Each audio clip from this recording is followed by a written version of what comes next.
A Tuesday edition of the Sports Bash starts now. It's 97.3 ESPN, the 97.3 ESPN free mobile app, and watch the show live on the 97.3 ESPN YouTube channel.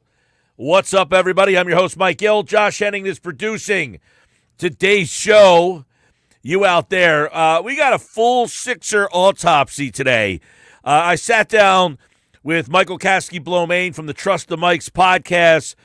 We have a long-form conversation broken up into three separate parts on everything Sixers and what the next step is, who's held accountable, where they can go, and some of the possible options. That's coming up starting in about 15 minutes from now. So it's going to be a very deep dive into what's next for the Sixers. You know, with no games last night, we figured today was a good day to kind of lay it all out there. Whose fault is this? Who's held accountable? How can they fix it? Is it fixable?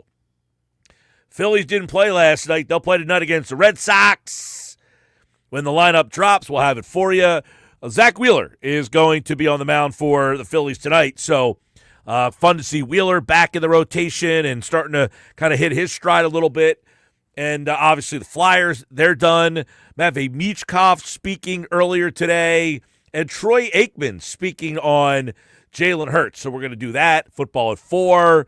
Adam Kaplan, we got some fun over-unders for the Eagles this season that we're going to take a look at, which kind of gives you a little indication on what Vegas thinks about what this new offense might look like. But we'll start with the Sixers and where they are and where they're going. And, you know, quite frankly, you know, the day after you lose on Mother's Day, the way they lose, the next day, it's the reaction. It's the maybe overreaction or not overreaction. I don't think anything – I want to be clear about this. There are no overreactions with the 76ers. They have done nothing to gain your trust, okay?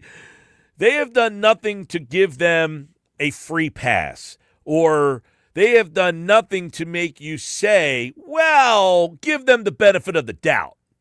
However you feel about the Sixers, you are well within your right. This is an organization that hasn't been out of the second round in 40-plus years.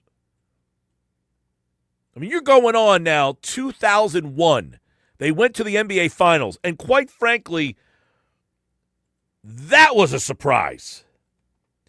The fact that they got to the finals in 2001 was a surprise.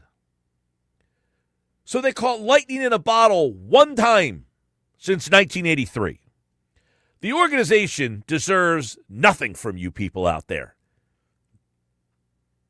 You are well within your right to feel however you feel about them. They have let many people down. They have made many mistakes. Some people have bailed on them, and I have no problem with that. People tell me all the time, this organization's horrible. They're the worst-run organization. I'm not telling you that you're wrong.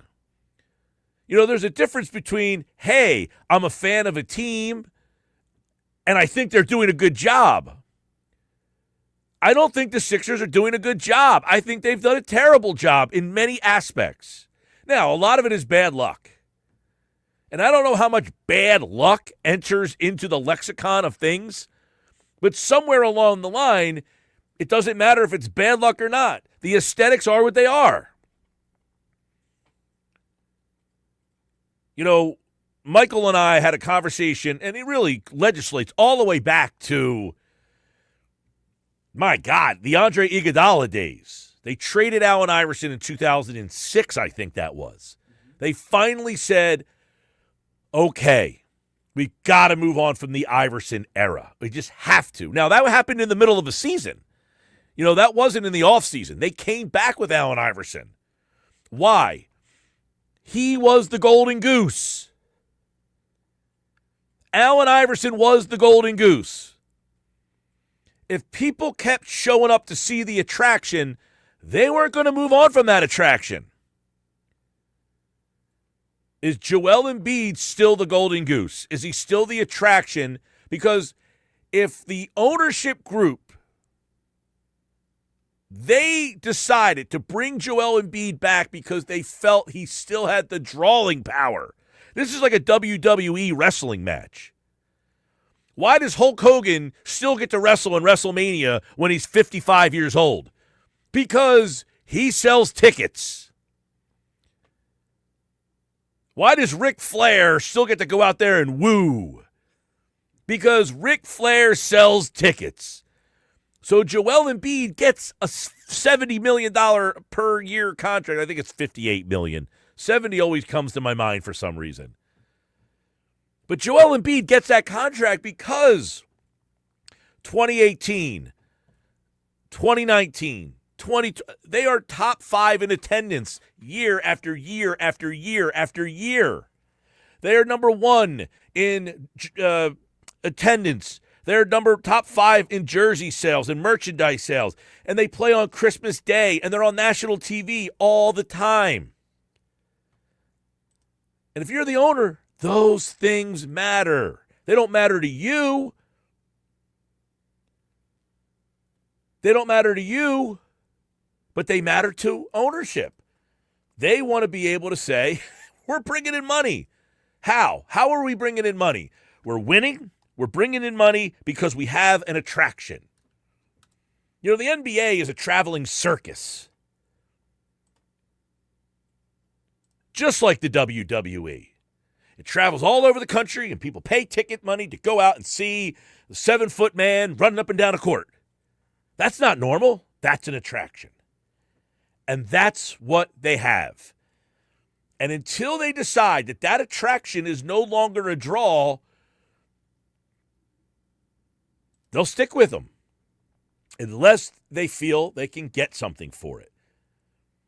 You know, I tweeted out this morning that the 76ers once had an attraction. His name was Charles Barkley. The young kids listening might see the guy on television and might not realize he was an MVP level player for the 76ers, but they too couldn't get out of the second round. They had the same problem that the Joel Embiid Sixers had. They couldn't get out of the second round with Charles Barkley. And after years of trying to get out of the second round and failing and trying to get different guys around Charles Barkley, it was Charles Shackelford, and it was, Rick Mahorn, and it was Johnny Dawkins. They just kept trying. They finally traded Charles Barkley. And in return, they got Tim Perry, Jeff Hornacek, and Andrew Lang. And all that was good for was sticking them in purgatory. You know where that led them to? Allen Iverson. They were so bad after the Barkley trade that they landed the number 1 pick in the draft. And that got them Allen Iverson, who got them to a NBA Finals and then couldn't get out of the second round. Iverson and Barkley got out of the second round a combined 1 time. So they traded Allen Iverson for Andrew Miller, Joe Smith, and 2 first-round picks, neither of which played for the Sixers. The 2 picks. Miller did, Smith did. Andre Miller, not Andrew Miller. Is that the type of deal that you want for Joel Embiid? Do you want the Charles Barkley for Tim Perry, Jeff Hornacek, and Andrew Lang, the Allen Iverson for Andre Miller, Joe Smith, and a couple of picks at the back end of the first round? Is that the type of deal you want from Embiid? Because everybody says bringing Embiid is the definition of insanity if you bring him back. Isn't trading him for a bunch of stiffs? Haven't you already seen that that doesn't work either? And you might say, well, keeping him doesn't work. Well, I'm just here to say you're right about that, and getting rid of him doesn't seem to work either. Just because we think we have an answer doesn't mean our answer's right. They traded Barkley. That didn't help. Barkley ended up going to an NBA Finals. Just because they traded Iverson, that didn't work. That led them to the process. They traded Barkley to get Iverson. They traded Iverson to get basically where they are now. Because after Iverson, there was so much apathy about the franchise that everybody just tapped out. So Josh Harris came in and said, well, nobody cares about the team anyway. I'll just start it over. I'll keep the same name. We'll still be the Sixers. We're just going to get rid of everybody who was a part of the post-Iverson era. And we'll start completely over. You know, I bought your business from you, but I tore it down and then rebuilt a brand new building. It's like those ugly houses in Margate. Somebody took a nice old place that had some character to it that was on the beach block, and then they tore it down and built this big monstrosity that nobody actually lives in.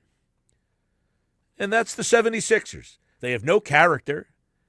It was a nice little beach bungalow on the beach block, and you tore it down. You built up this cold, ugly, modernized place, and it doesn't have any character. Nobody plays wiffle ball out front of that house. There's no basketball out front of it and kids riding around, dunking on your thing while you're not there. Just a cold beach town with no character. And that's what Josh Harris did to this team. He tore it down and built it up, and it was like the concept was, hey, man, we got these big houses. Look how nice. And you lost the character that you had. And here they are. We're going to get into it all. Michael Kasky-Blomain and I chopping it all up. A Trust the Mics podcast for you live right here on the Sports Bash Live on 97.3 ESPN. This hour of the show is brought to you by Craig A. Altman, proud sponsors of Philadelphia sports coverage in South Jersey. 3 parts. We're going to start it up coming up next. Stick around and be a part of the show. When you hear something during the podcast, let us know. 609-403-0973 if you agree or disagree or want to interject. And we'll read off those text messages throughout the show. Phillies tonight, Red Sox, football at 4, the Nuggets, and more. Stick around. The Sports Bash Live on 97.3 ESPN.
All right, 218 Sports Bash Live, 97.3 ESPN. Coming up, Frank Klose's Phillies Mailbag in about an hour or so from now, 3:30 if you have Phillies questions. All right, deep dive autopsy on what's next for the Sixers.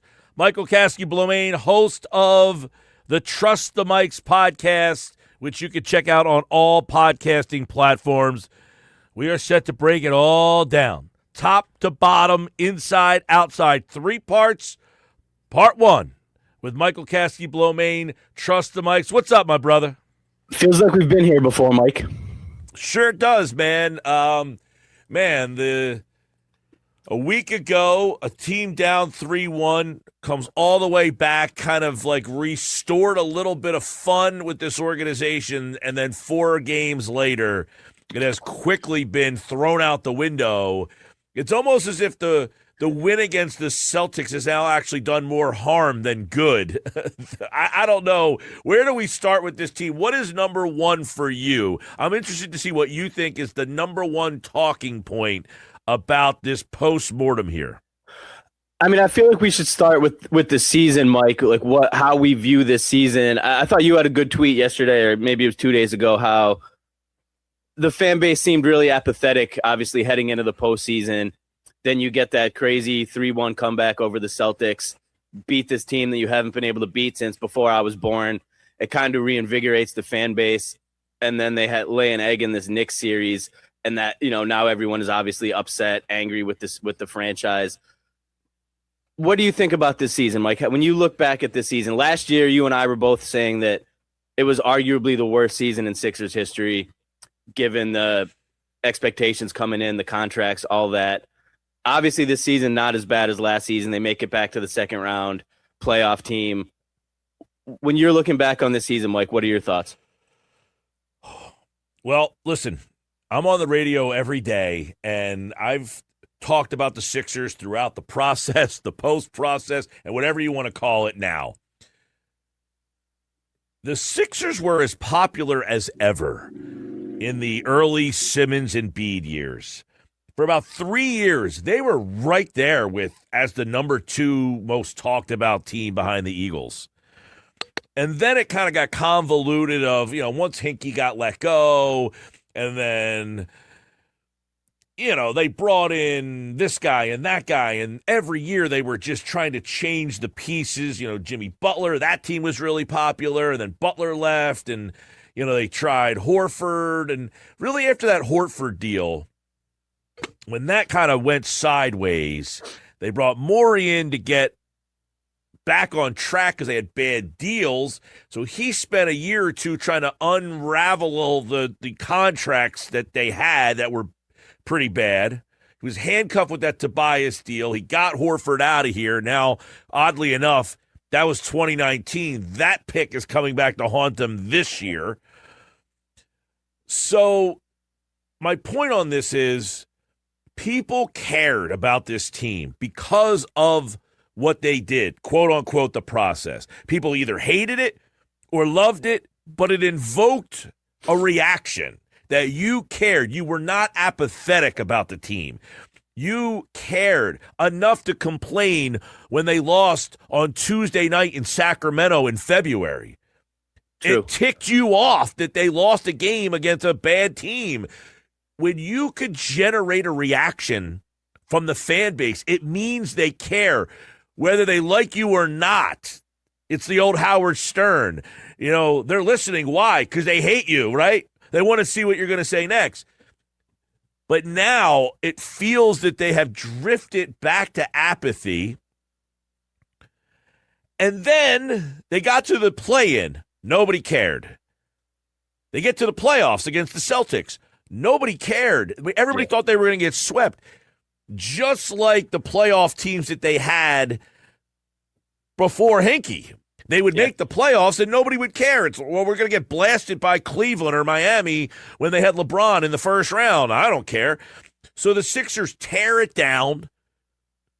They win the fan base back.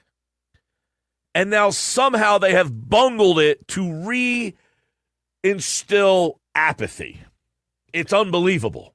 It is, Mike, and you nailed it. I tweeted something similar to that they're basically back standing wise in the Eastern Conference to where they were in those pre-process years that you just referenced. Obviously, the assets are a little better. I would say Tyrese Maxey's probably a little better than Drew Holiday. You didn't have a rookie stud like VJ Edgecombe when they started the process. But the whole thing, as you and I know well, was to not be stuck in the middle ground in the NBA, not to be in second round, first round purgatory. And they're right back there, Mike, without clear answers. And to your point, too, that there's just no identity with this team, Mike. And I think that's a huge part of the apathy with the fan base that you're discussing. Like when they were the process years, they were the young up and coming team that had, young players that they were developing, this and that. They could hang their hat on, offensively through Joel Embiid. They had really good defensive teams for a while under Doc Rivers. Like they had identity, and it just feels like that identity, like what, if you're talking about the Sixers from this past year, they weren't a great offensive team. They weren't a great defensive team. They weren't especially athletic. They weren't especially exciting. They had a couple exciting pieces, but there was just no defined identity for that team. And moving forward, that's still a question mark. Like, what is this team's identity? I think on paper, you would say, this is a team that should be built around the backcourt of Maxey and Edgecombe. It should be a young, athletic, quick team that they surround those guys with guys that can get up and down the floor, space the floor, play some defense.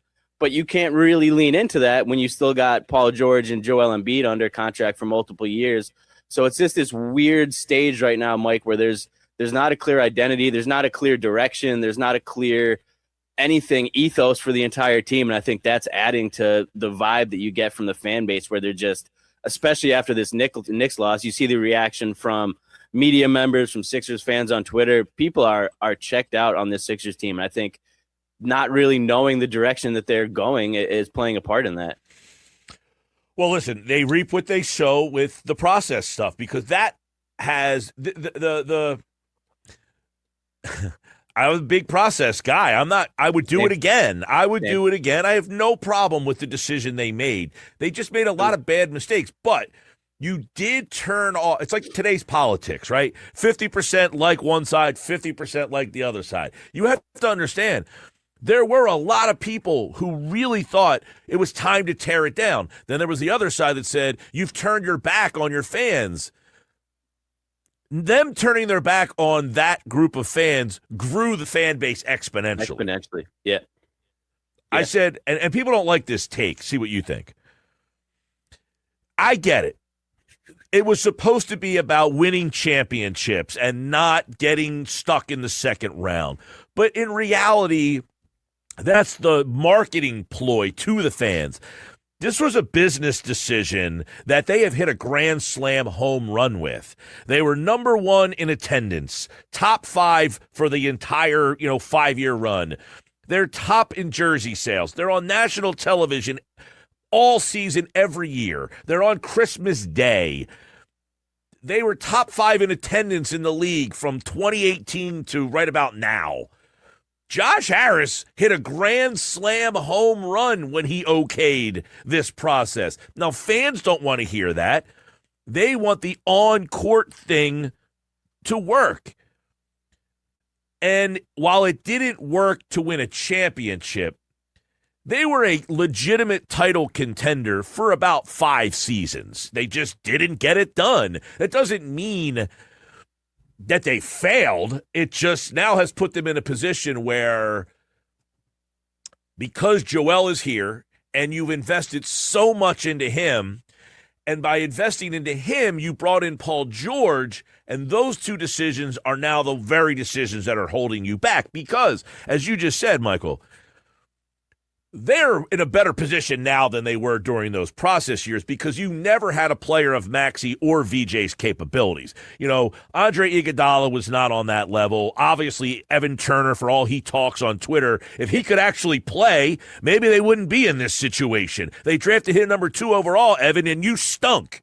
Yep. Thaddeus Young was a nice player, but not a star player. And, they never was able to get that player from the post-Iverson era up until they decided to tear it down. Now they have 2 of those players. The question is, how do they move forward with those 2 players when you're coupled with the other 2 players' contracts? Right, and that's the huge question facing this team moving forward. I think everyone would be in agreement that, watching the season, you see what Joel has it's clear that you have to shift this franchise into the hands of the young backcourt. But I mean, that extension that he signed, Mike, as you know, hasn't kicked in yet. 3 years left. The Paul George thing. I don't think Paul George's contract is as bad or as untradeable as some people on the internet are making it out to be. This is still a productive, like, two-way guy that has 2 years left, with one of those years being a player option that he could turn down. I think that's a movable contract. But Paul George one. Yeah, I think the Paul George is a movable contract. I agree that George, I think you have a better chance than Embiid. Well, yeah, Embiid, I mean, there's almost no shot. Even just the amount of teams that could feasibly take that contract on, it's so small, let alone would they actually want to and be willing to do it at a reasonable rate. Like, I think you're stuck with Joel for better or for worse. But to your point, Mike, like, I tweeted out today, I don't know if you saw this. The Sixers traded Barkley for Tim Perry, Andrew Lang, and Jeff Hornacek, which led them to Allen Iverson. They got Allen Iverson and then had to trade him, and in return got Andre Miller, Joe Smith, and 2 first-round picks that turned into basically nothing. You're essentially everyone, you're repeating history by trading your star player and getting nothing in return to basically bring yourself back to mediocrity. Because the problem is, with VJ and Tyrese, you're not going to be good enough to win a championship, but you're also going to be stuck in the middle. So you either let Embiid play this thing out and just suck it up for 3 years and hope he's healthy for one of them, or you follow the blueprint of trading Charles Barkley and Allen Iverson for nothing and getting yourself stuck in the middle. Yeah, that's a great point, Mike. I mean, any Joel trade would literally just to reset the books. You're not going to get the value back of a player that you can build on and move forward with. Like, it would literally be solely to clear that contract off the books and give your front office the salary cap space to build around those guys. And is that worth it? I mean, to your point, like, you lose Joel, even though he's not out there, he gives you that edge potentially if he's healthy that could put you over the top without him. Well, what do you have make a great of backcourt. Michael? What do you make of where he is health-wise? He has said the knee problems are behind him. He looked at this season as a success. Do you just say, you know what, I'm going to take a shot that the knees are healthy because that's a better opportunity than anything I'm going to get in return, and any trade I make, maybe he can actually play 55, 60 games, and I'll take my chances with that? I think you have to, Mike. I don't think they really have another option. And I did think it was pretty optimistic, I guess, that's what he said, in his season end press conference after that Game 4 loss, that, some people obviously took umbrage with the fact that he said the season was a success despite the outcome. Obviously we get what he was saying. He didn't know that he'd be able to even play. I think the knee thing being in his mind in the rear view is huge, Mike. That's basically the past 3 years dating back to Nick Nurse's first year when he initially suffered that injury, that he's been hampered by the knee. And the fact that he's saying it's behind him, I mean, you have to take him at his word, I guess. I think that's a good sign. Obviously, the appendix thing was bad luck. It was a fluke, and the resulting complications from that made things harder. If he's saying the knee's behind him, maybe he does get a great offseason in ahead of him this year where he could actually get his body in solid shape heading into the season, come in. And, he's not going to play 60-plus next year, I don't think. But if you get him in a similar way to this year where he plays more this year, obviously he's under 40, you get him into the 50s and healthy for the postseason, I mean, maybe you got a shot. And I'm sure fans listening to this are probably pounding the desk because it sounds like just more of the same thing. But you really don't have another chance, Mike, unless you're willing to just wipe the deck of him and get pennies on the dollar and clear the cap space. You're stuck with this guy, and you just have to hope that the body holds up. Well, you talk about pennies on the dollar and getting cap space. People, and this is hard, right? People are like, it's time to trade Embiid, move on from him. Okay, let's say everybody signs off on that. We all agree. You got to do something different. To trade Joel Embiid, you've got to get dollar for dollar in return. Yeah. So you've got to find someone that can give you $58 million in salary back. So if you trade Joel Embiid, you can't just say, hey, take Joel Embiid and give us the 3 crappiest guys you got. Those crappy guys have to make $56 million or $58 million collectively. That's where it's so hard to find a place for him because of the salary match. Right. And then at that point, if you're the Sixers, you'll want to be taking on an expiring deal because if you're trying to wipe the books, obviously, of the contract, you don't want a huge contract on the books moving forward. And let's say you trade for a guy like Domantas Sabonis from the Kings. Like, now you're stuck with Sabonis, and is that where you want to be? And like an Embiid for Sabonis swap? That was just the name off the top of my head because I know he makes a similar, similar contract. But yeah, to your point, like it's not like you could just clear him out without bringing something back to make the books match. And do you want to get stuck with another, huge salary guy that you're just kind of renting? Right. It's for the really most tough part, situation. For the most part, Michael, you bring back a player. Now you have their bad contract that you're waiting to end. So you're essentially robbing Peter to pay Paul. Do you just take a shot that Embiid? Listen, the guy's had so much bad luck that maybe one of these years you just strike gold and hey, I'm healthy. I made it all the way through and I'm an MVP level player. Or like when it's just a hard thing to read because when he plays, he's obviously still an MVP level offensive player. Defensively, he's not at that level anymore, and that's a big problem. He's not a rebounder, and this team gets crushed because he can't rebound at the level that you need a 7'2" man to rebound. So, I don't know, you brought a Sabonis up. I don't know how many years Sabonis has left. I'm imagining it's 2 or 3 years. So now you have Sabonis here. Is he a good enough rebounder? I mean, look at San Antonio. They've had Maxey and VJ, not maybe, but they've had good athletic guards with Sabonis, and they're not any good. Like you had De'Aaron Fox there. You got Monk who can shoot. I mean, they've got a couple other guards that they've circled in and out there, but that hasn't got them anywhere. So now you be complaining that this Sabonis, we're stuck in no man's land. I don't know. Yeah. There is no right answer here.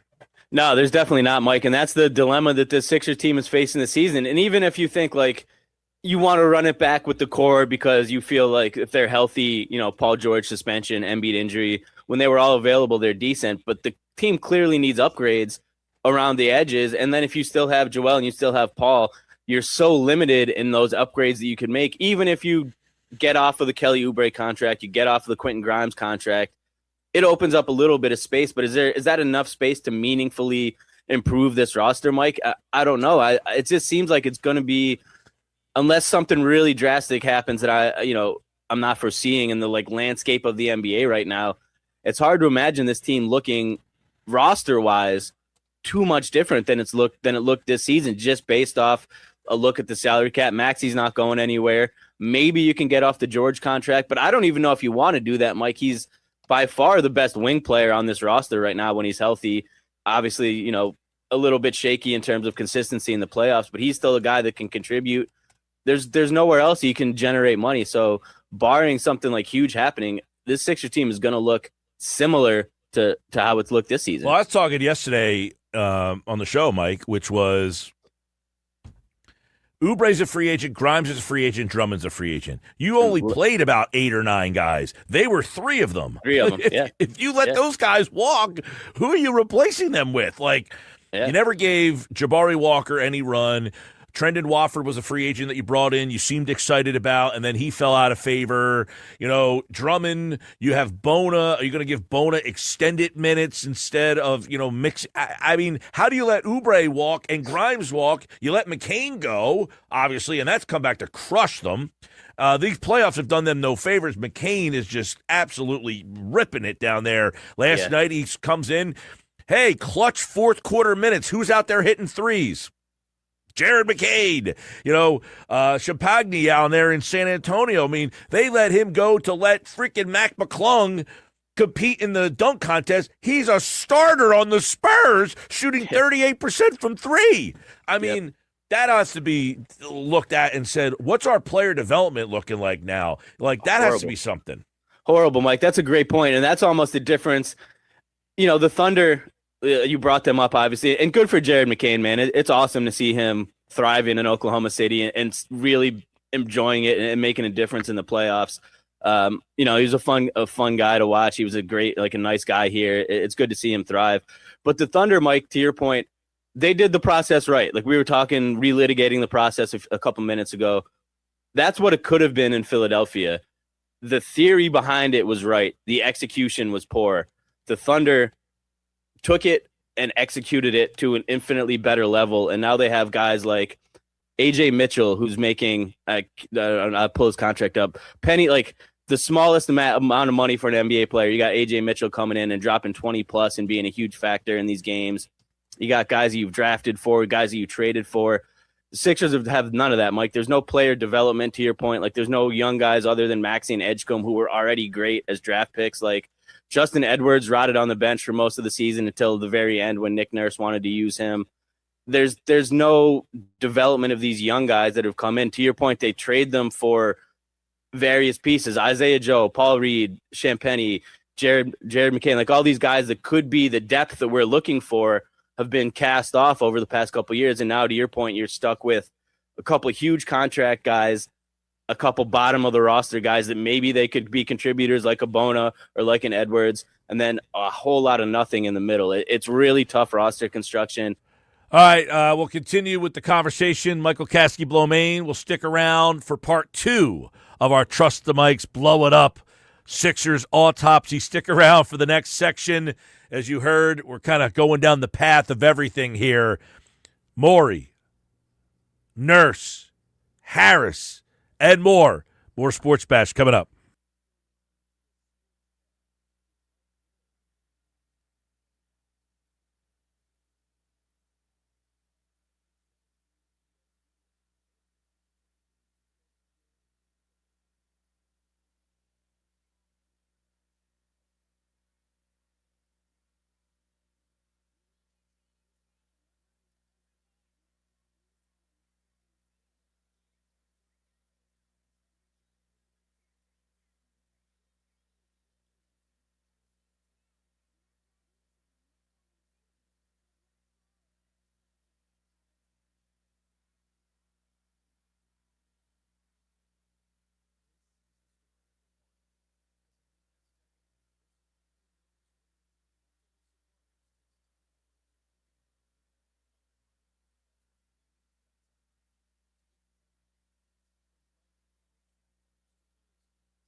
We'll pick up part two this hour of the show, brought to you by the law office of Craig A. Altman, proud sponsors of Philadelphia sports coverage. Michael Kasky-Blomain from the Trust the Mikes podcast. We pick up our conversation on the Sixers autopsy.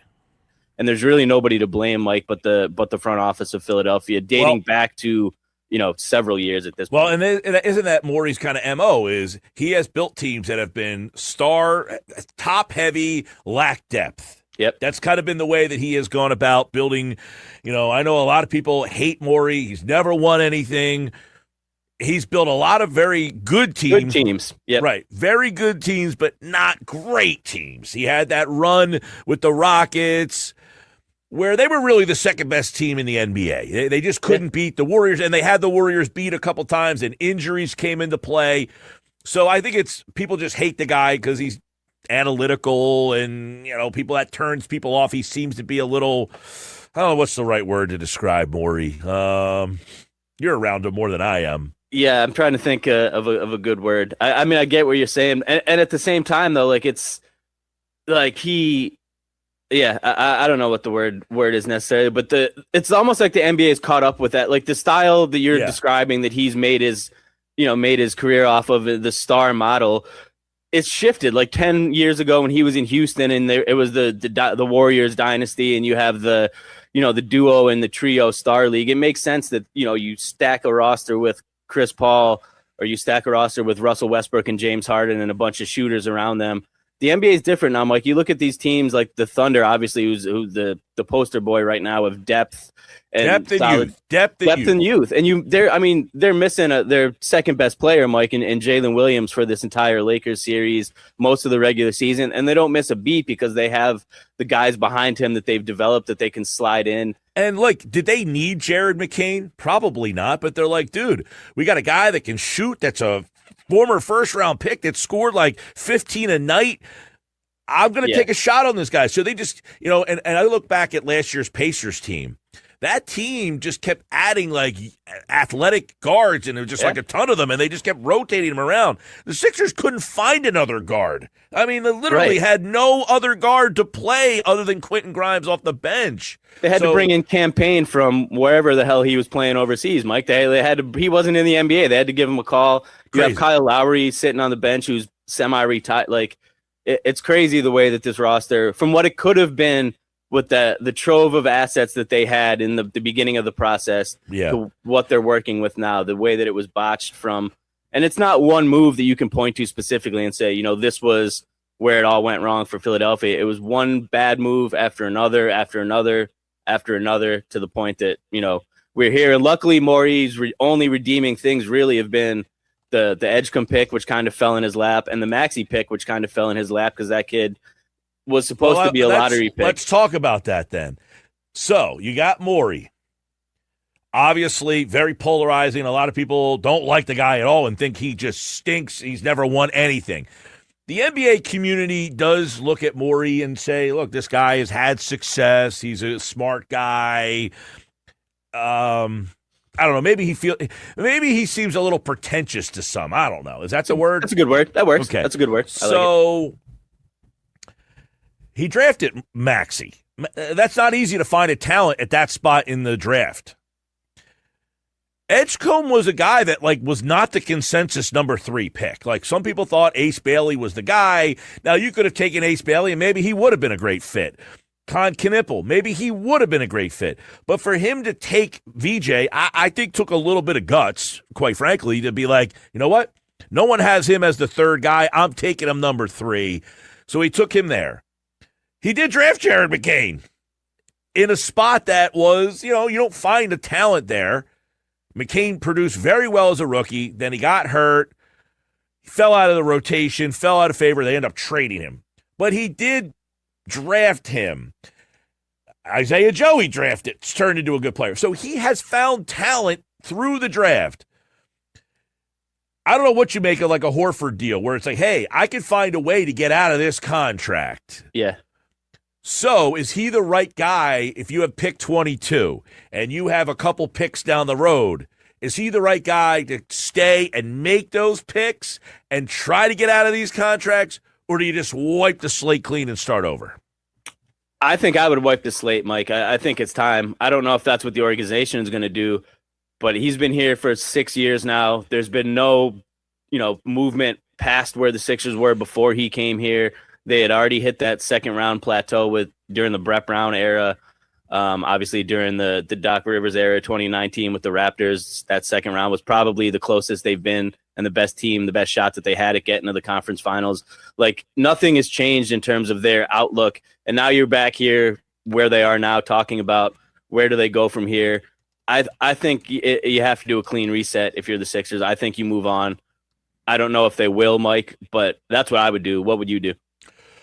I'm torn. I just feel like you can't make the moves to the roster. It's almost like the Phillies. They couldn't make the moves to the roster, so they should have fired Thompson in the offseason to make it something different.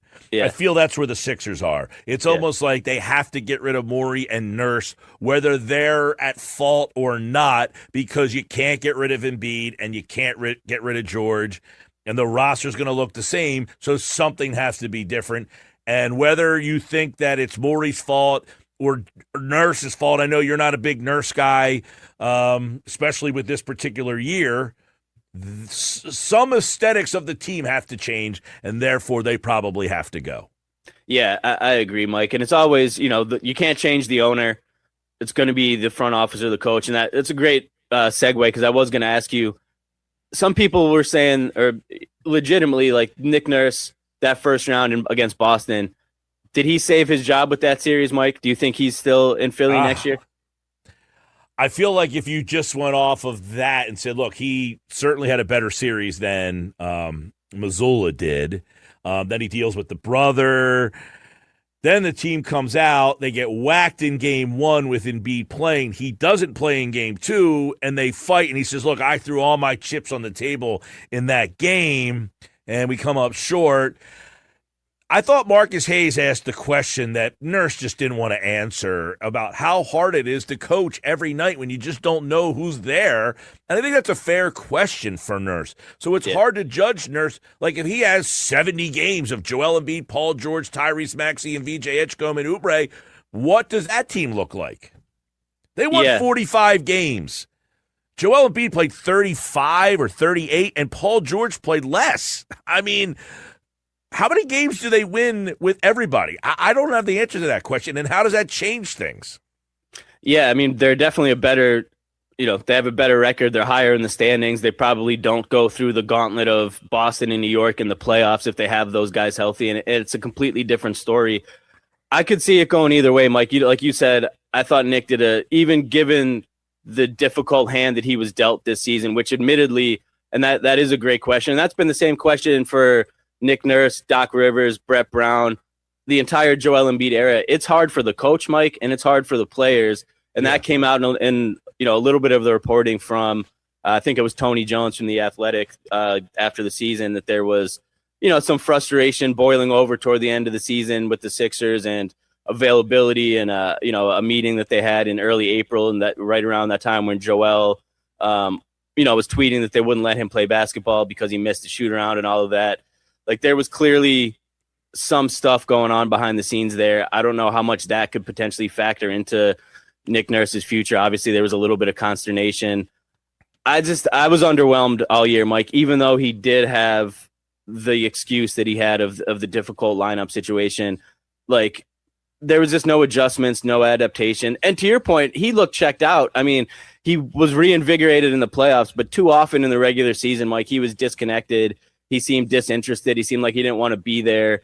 And the adjustments that he made in that Celtics series, which were great, don't get me wrong, and he won the series by making some switches, but those were things that people have been calling for months, like not helping so much off shooters on the wings. He could have made that adjustment in January to the benefit of the team, like running your offense through Joel Embiid in the post when you have him available. It's, those are changes that were good, but they were also, to me, obvious and could have been made earlier in the season. I don't know if it's enough to save his job, especially when you look at how they came out in that game 4 against the Knicks, Mike. Like, I was in that building.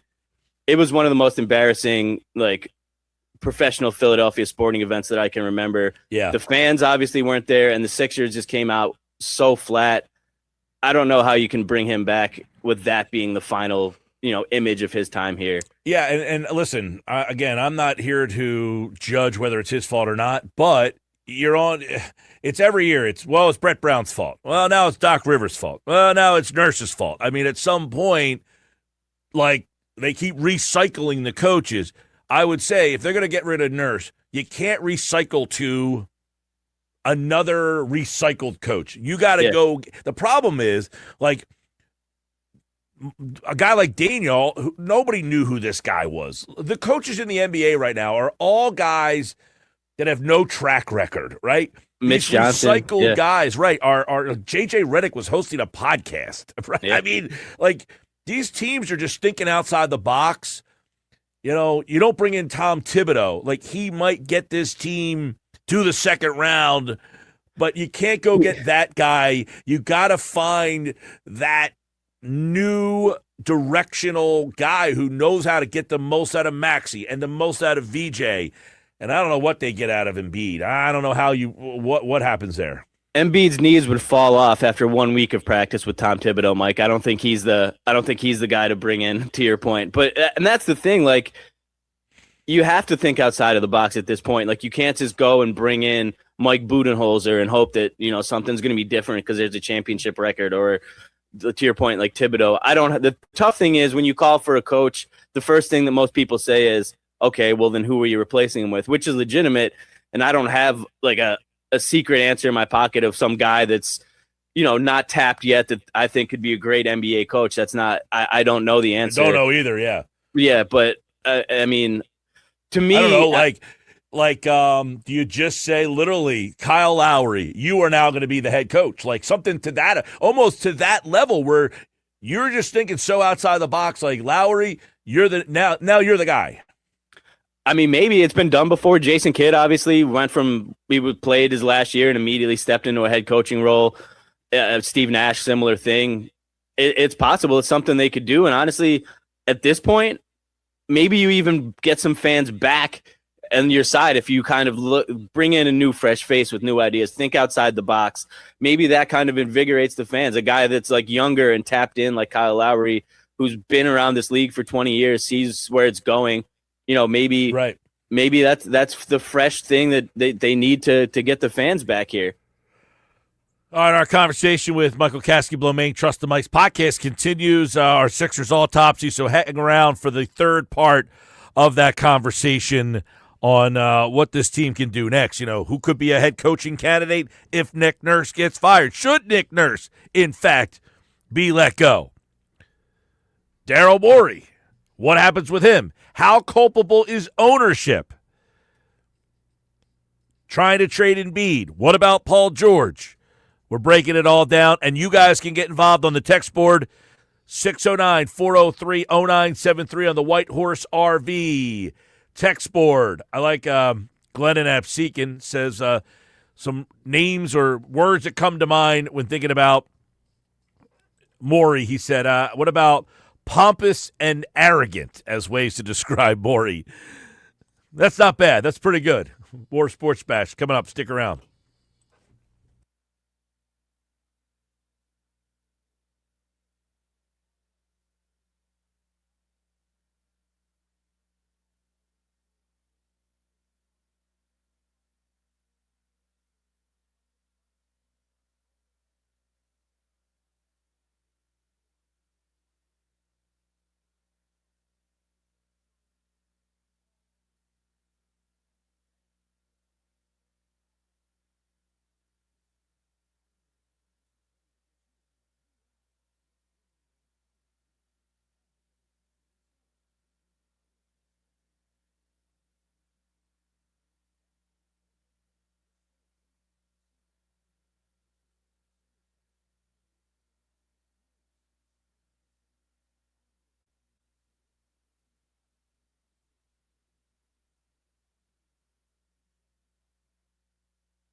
All right, hour two, Sports Bash Live, 97.3 ESPN. It's brought to you by Broadleaf Plumbing, Heating, Air Conditioning. It's a trusted source for heating, cooling, air conditioning, plumbing.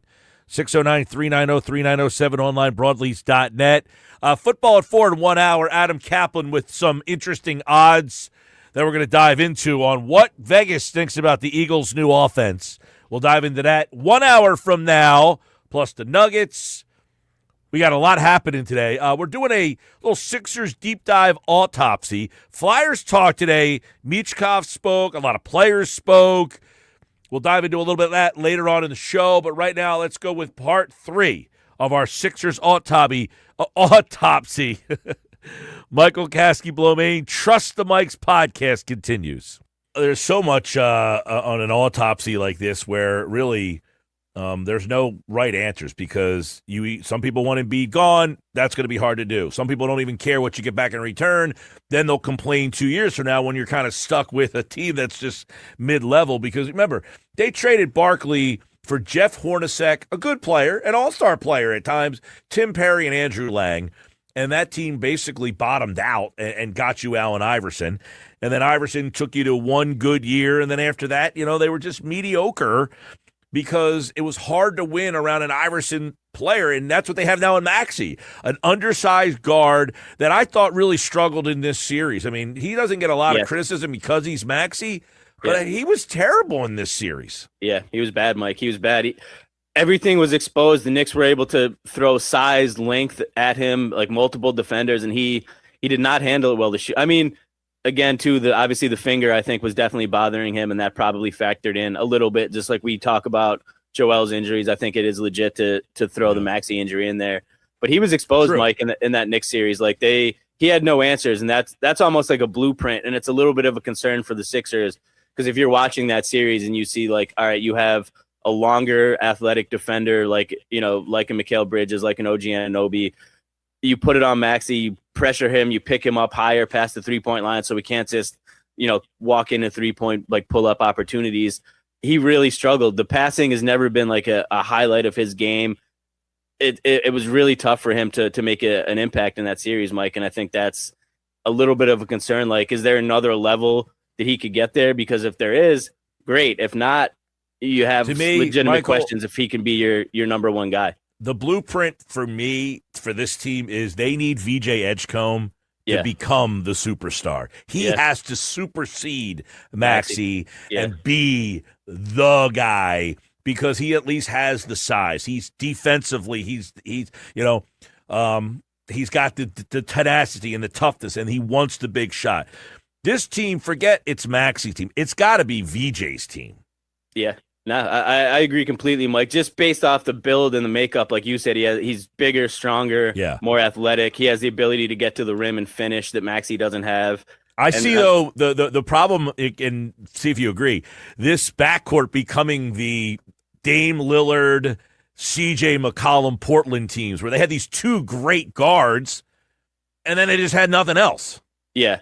I mean, I think you hoped, obviously, that Edgecombe, if we're saying Maxey is Dame Lillard, I think the hope, obviously, that Edgecombe can become more dynamic and explosive than CJ McCollum, and then you hope that or almost the other way. If Maxey is CJ, that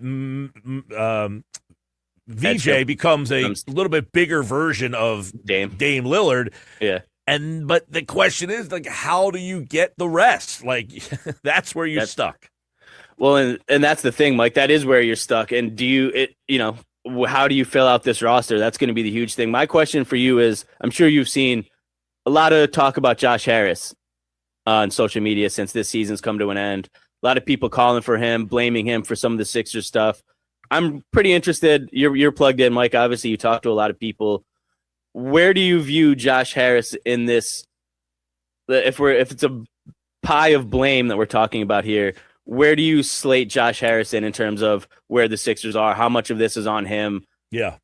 Would they be better with another? Would it be a different story with a different owner, basically? Well, number one, they're not going to sell the team. I mean, they get the WNBA team here coming up. They have no intention. So for those people, that's not happening. But he's definitely, the ownership group to me is culpable for many reasons. One, and people blame Morey for the Embiid and Paul George. To me, that's ownership. You don't sign a guy. You're not Daryl Morey and go to ownership and say, I got a great idea. Let's sign Paul George to a max deal. Like, ownership has to okay that. They may be like, no, you can't do that. Like, they asked Dr. J to go pitch Paul George to sign here. That's a big favor. Hey, Dr. J, like, that's your biggest ask. Like, hey, like, who's ringing the bell tonight? Dr. J is the biggest of big. Yeah. So, to me, ownership, yes, they have to. I'm sure they say, hey, do you think this is a good deal? Like, should we bring Paul George here? Like, ultimately, they okay all these deals. And the Embiid one, to me, is very interesting. Did Josh Harris and ownership, which we talked about before, the process to me was a business decision. They're selling jerseys. They're selling out. They're playing on Christmas Day. Josh Harris says, Joel is the face of that. I can't lose that. Extend him. Yeah. So, to me, he's almost more culpable for the Embiid George decisions than Morey is. Number one. Number two, the McCain deal. I blame ownership first, Nick Nurse second, and Daryl Morey third. The way that goes down to me is you need to get under the tax. Well, the team is saying, we can't duck the tax. You got to help us out. Hey, Nick, you're not using McCain. He's the only asset I have. I'm going to try to flip him for a pick, and I'll try to get you something. But I can't promise anything here, but you're not using the kid anyway, and we talked about it on this show how many times? The only contract they had that they could trade was McCain. They had nothing else. And that, to me, the tip on this is he trades him the day before the deadline. So he figures, at least I'll have 24 hours to try to call people and see if they will take this number 22 pick and attach it to a player so I could try to get some help for this team. There just wasn't a deal out there. But to me, that's ownership making them get under the tax and McCain being the only usable chip that he had. And Nurse saying, well, I'm not using the guy, take him. So I do feel ownership as high on the pie chart here. As high as anybody else, right? They approve all this stuff. Yeah, I agree with you, Mike. That being said, I'm conflicted because Harris has spent money. It's not as if they haven't gone out and spent. They went out and spent for Joel. You might not like the deal, but he did give the guy $70 million a year. He signed Paul George. He went out and signed Tobias Harris. Bad deal, but he paid. Like, they're not one of these teams that are just not signing and spending money. So there's like a weird dynamic here. You nailed it, Mike. And I think that's what makes it interesting to me because it's not a situation where he's not willing to spend money. If you look at, you pull up the team payroll for this past season, the Sixers were 7th in the NBA, Mike, this past year. They had a $196 million payroll. Only 6 teams in the league had a higher payroll than the Sixers this season. So that's not an example of a guy that's not willing to spend money on his team. To me, I think the biggest issue with Josh Harris is almost ignorance. You see a lot of other owners in the NBA that are in the weeds in the NBA. And, like you think of a guy like Mark Cuban or some of the other guys that are really locked in. I mean, obviously he's not an owner anymore, but just an example of a guy who's very in the weeds of NBA ownership. Josh Harris isn't like that, Mike. The Sixers are his third team now. That he cares more about the New Jersey Devils. He cares more about the Washington Commanders, and then he has the Sixers. He's never been a basketball guy. He didn't buy the Sixers in 2011 for $280 million or whatever he got them for as a basketball guy. He's paid money to put basketball guys in place, whether it was Morey, whether it was Brand, whatever Elton Brand does at this point in the Sixers organization. He Colangelo before that, obviously Hinkie initially with the process. Like, he's brought in guys to make basketball decisions for him because he's not a basketball guy. I think he's easy to, or a hockey guy or a football guy for that matter. Yeah, I don't really know what kind of guy he is, but he's a guy that likes to own. He's a businessman. Teams. He's a business guy. So, like, if you're Morey and you go to Josh Harris and you're saying, like, we have an opportunity to get Paul George. I'm sure he knows who Paul George is. And in his mind, in a business sense, you're thinking like, oh, this is a star player with a big name. We can bring him in. We can sell jerseys. We can sell tickets, like all that. I don't know that he knows enough in basketball terms to be like, well, maybe this is a bad deal. So that, I mean, I'm at a weird spot with Josh Harris where I can't fault him for not spending the money. To your point, the way the money gets spent hasn't been good, the Harris contract, but he's been willing to do it.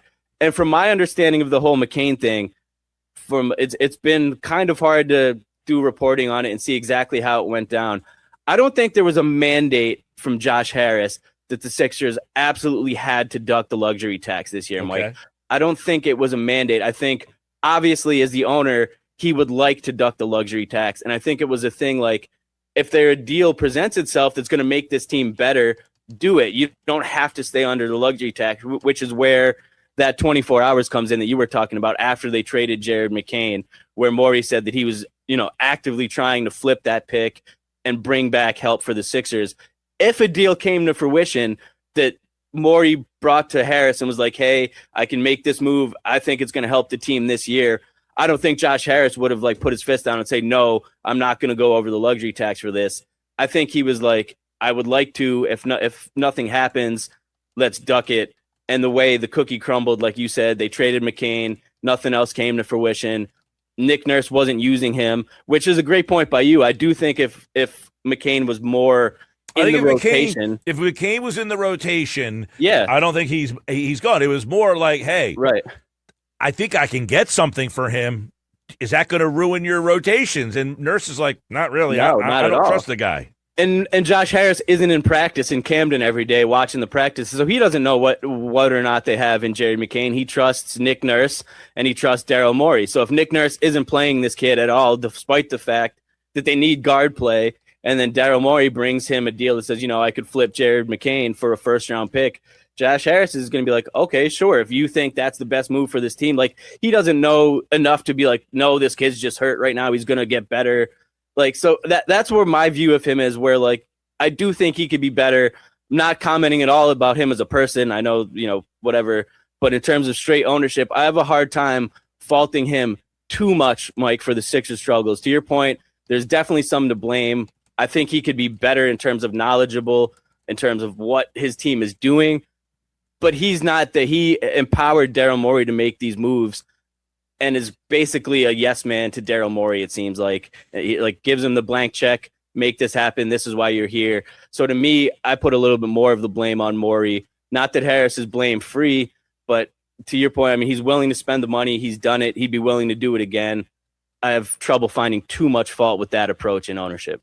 Yeah, and listen, I remember, I said people hate Harris, and he's kind of the face of, to many people, the process failing because he's the owner.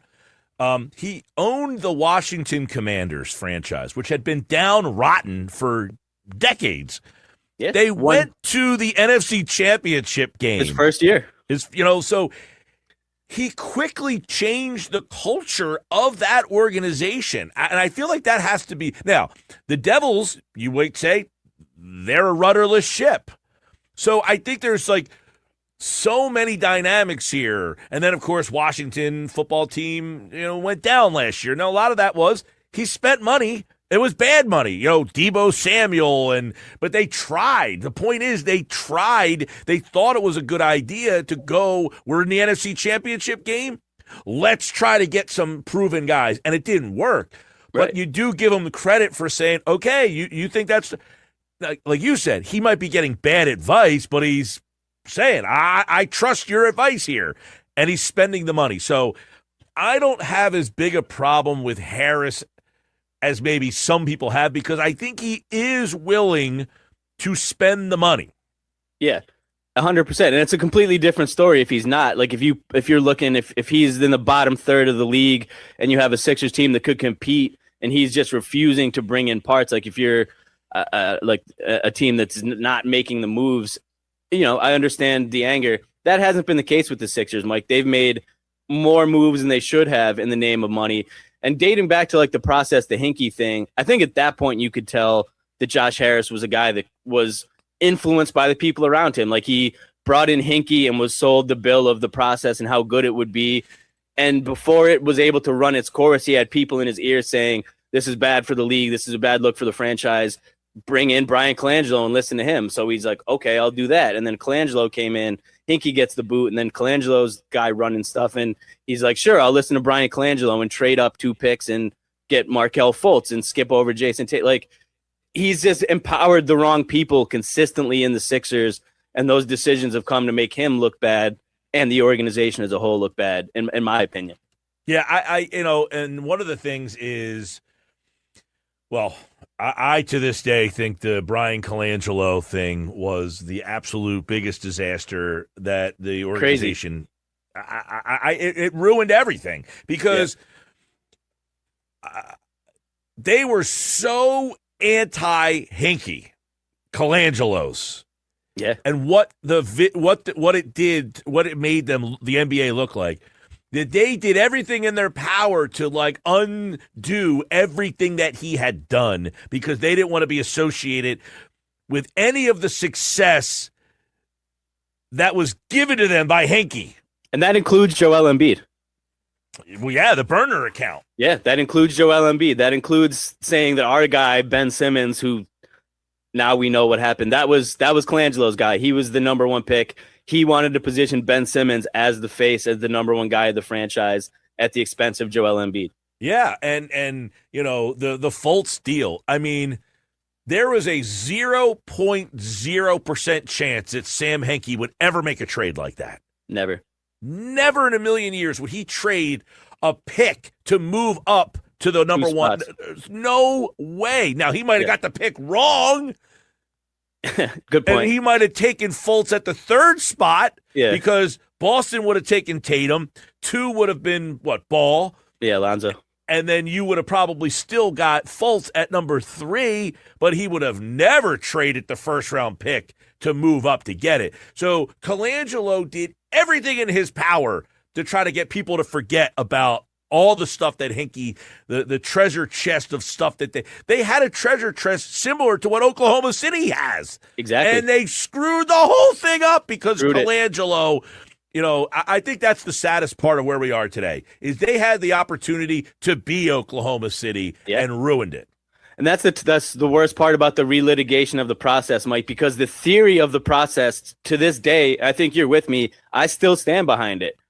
It worked. It was the smart way to rebuild. I mean, it stretched on a little longer than it could have, but Sam Hinkie put that team in position to build a juggernaut, to build OKC, to build a dynasty. And piece by piece, starting with as soon as they brought in Colangelo, after he was gone in the NBA draft, where you had the summer where Brett Brown was in charge and the Zaire Smith, Mikal Bridges thing, piece by piece, they started to slowly chip away at the assets that were, brought in by Hinkie and built. And one decision after another, bad contract, Tobias Harris contract, Al Horford contract, bad draft picks. The theory behind Sam Hinkie's process was still valid, Mike. It's just the execution of it by a multitude of people ended up, ruining it. And now you look back on it and you say, the process was a failure, but it didn't have to be. And it wasn't in Oklahoma City. Right, and to some extent, San Antonio was really, really bad, and they ended up getting Victor Wembanyama, and they've got Castle and, Harper. They've drafted because they were bad, and now they are, flourishing from it. The Sixers had their versions. Their versions just were, the Ben Simmons thing, he was an all-NBA level player. Yeah. Whatever happened to him and the flame out, no one could have predicted that. But let's say you had the Ben Simmons that you had your first 3 years still playing at that level. They'd probably be pretty damn good. Yeah. Right? Really I mean, good. Even the Ben that wasn't shooting he was still a 17-point a game. He's everything this team lacks. A big guard. The rebounding. That could rebound, the long rebounds in this league where three-pointers are – one of the things they can't do is they can't rebound because their guards are so small. Ben would get all those rebounds in the middle of the paint, turn up the court, and start the break. They don't have that guy. I mean, I would take Ben back just to run the damn break. You have to go get him off the ocean, off his fishing boat, wherever, off the coast of California or wherever he's been. So – if they had Simmons, and quite frankly, Simmons, now you could go back to that draft and say, well, they could have had this guy. He was the only option. I mean, it was Brandon Ingram and him. They were the only 2 guys that were even being discussed. Yeah. No, I mean he was the clear-cut choice. I was ecstatic when they got that pick, just thinking of what he could be, and it's just unfortunate, Mike. Like everything since then, the luck that the franchise has had has just been really unfortunate. Right. Like, so the idea and the plan and what they wanted to do was not a bad decision. No. The results of the decision have not worked out. It was poor execution. Good idea. By the way, they could have had Jalen Brown. He was the third pick, but if they would have taken Jalen Brown with the first pick, they would have got roasted for that. Yeah, he wasn't even – I mean, he was good as the third pick, but to your point, that conversation was completely Simmons or Ingram, and basically from the second that the Sixers got that lottery pick, it was they're going with Simmons. Like it wasn't even a question. I mean, he was on Slam Magazine the year before as like a high school kid as I forget the title, but basically like, is he the next LeBron James? Like the hype was valid at that point. Like that was I don't fault them for that pick. And he, for 3 years, he lived up to some level of the hype. He never lived up to the ultimate level, but he's an all-NBA, third-team all-NBA player his first 3 years into the league. I mean, so he's a first-team all-NBA defensive player. Yeah, that's what I was going to. I think he was the best defender in the league for those couple years, Mike. To have him as an on-ball defender on a guy like Jalen Brunson, right? How much would he have helped? A 6'10 guy who could guard Jalen Brunson. That was an asset that, for whatever reason, I don't know what the hell ever happened to him. I mean, I think he just didn't love playing. Yeah. Oh, boy. We went down to Ben Simmons' path. Yeah. It got really dark out here, everybody. Down bad. All right, well, they have the 22nd pick in the draft, and I will say this. That pick should be an asset. This draft is good enough that pick 22 should be able to be a rotational player for you. Well, I'll tell you what, Mike, there's a lot of pressure on this pick that isn't usually there because no matter what, it's going to be judged and viewed through the lens of we gave up Jared McCain for this pick. So through the fan base. So either whether or not they make the pick or they use it in a package to potentially do something else trade-wise, there's at least you trade in the 22nd pick and Paul George for anything. I'd have to, I mean, in theory, yeah, I'd have, not off the top of my head that I could think of like this move, but I genuinely would have questions about trading Paul George, Mike, depending on this roster. Like, if you trade Paul George and the roster looks almost the same, what's your wing depth looking like? You're already, especially you could lose Grimes, you could lose Oubre. If you lose Paul George too, you literally don't have wing players.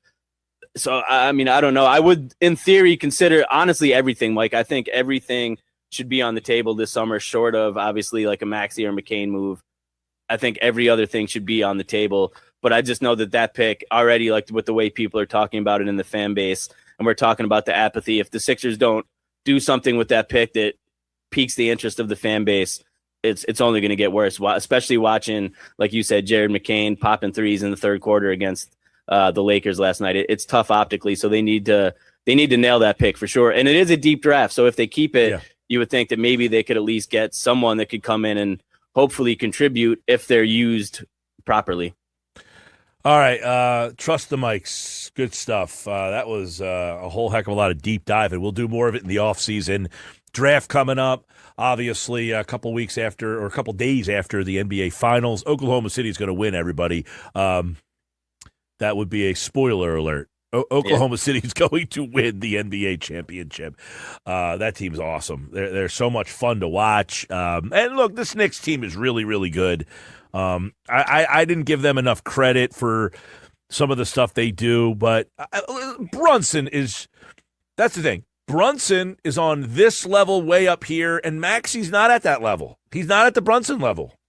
Not in the playoffs, Mike. It's funny because in the regular season, an argument could be made that Maxey had a better season, was a better player during the regular season, but Brunson has, if you want to call it the clutch gene or whatever, like he has that thing where in the playoffs he locks in and takes that game to another level, and Maxey, was the opposite at this year. So it's tough optically.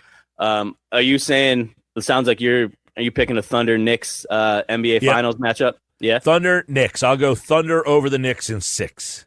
I like that. I like that a lot. Yeah, I agree. I think that no matter who the Knicks play, whether it's the Pistons or the Cavs, which that series itself has been pretty interesting. It's either going to be Tobias Harris in the conference finals or James Harden in the conference finals. But I'm with you. I think no matter who it is, the Knicks are just playing.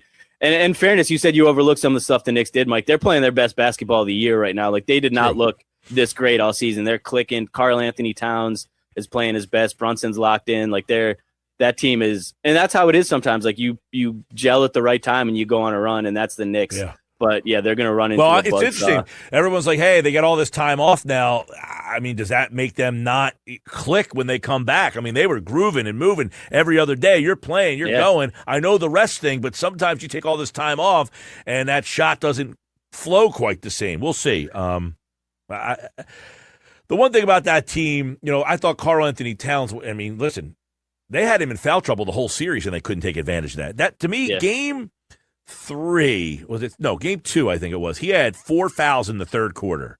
Yeah, they never took the ball to the basket to him one time. Never once did they try to get him out of that game, and he killed them in the third quarter of that game with his passing, and he killed them. They just could not match up with him. And Embiid has had big games against him in the past, and he just for whatever reason just couldn't get going offensively against him like he has had. I mean, Embiid averages like 30 a game against Karl Anthony Towns. I don't know. Yeah, but they got the. I mean, they got the better of the Sixers. Joel said it. They were just a better team throughout that series. They're better. They're deeper. Brunson, he's just this much better than Maxey, and Karl Anthony Towns in the series was that much better than Embiid, and Anunoby was that much. Well, Anunoby only played 2 games, but when he did play, he was awesome. That much better than Paul George, and Bridges was that much better than. Like, every guy was just incrementally better. And then when you went to the next group of guys, Deuce McBride was that much better than Grimes, and Mitchell Robinson was way much better than. It was every guy was just better than his counterpart. And that's a look in the mirror time, Mike. That's it shows you the Sixers tried. The roster of the Knicks was just better. Now it's up to the front office to make it so that the Sixers can contend next year. All right, we'll leave it at that. MKB, fun season with Michael Kasky-Blomain. Good conversation, MKB. I'll talk to you soon, bud. All right, Mike, have a good one, man. All right, there you go. Our deep dive, Trust the Mike's Sixers show. Michael Kasky-Blomain on the Sixers all off-season long. Sports Bash Live, 97.3 ESPN. Brought to you this hour by Broadlee's Plumbing, Heating, and Air Conditioning, your trusted source for heating, plumbing, service, and installation. Call 609-390-3907. When we come back, it's Frank's Phillies Mailbag. Frank Klose is back. Any thoughts on our Sixers conversation, you can hit us up at 609-403-0973 on the White Horse RV text board.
All right, Sports Bash Live, 97.3 ESPN. What's up, everybody? Phillies back tonight. Zach Wheeler's on the mound against the Red Sox. They're going with an opener tonight.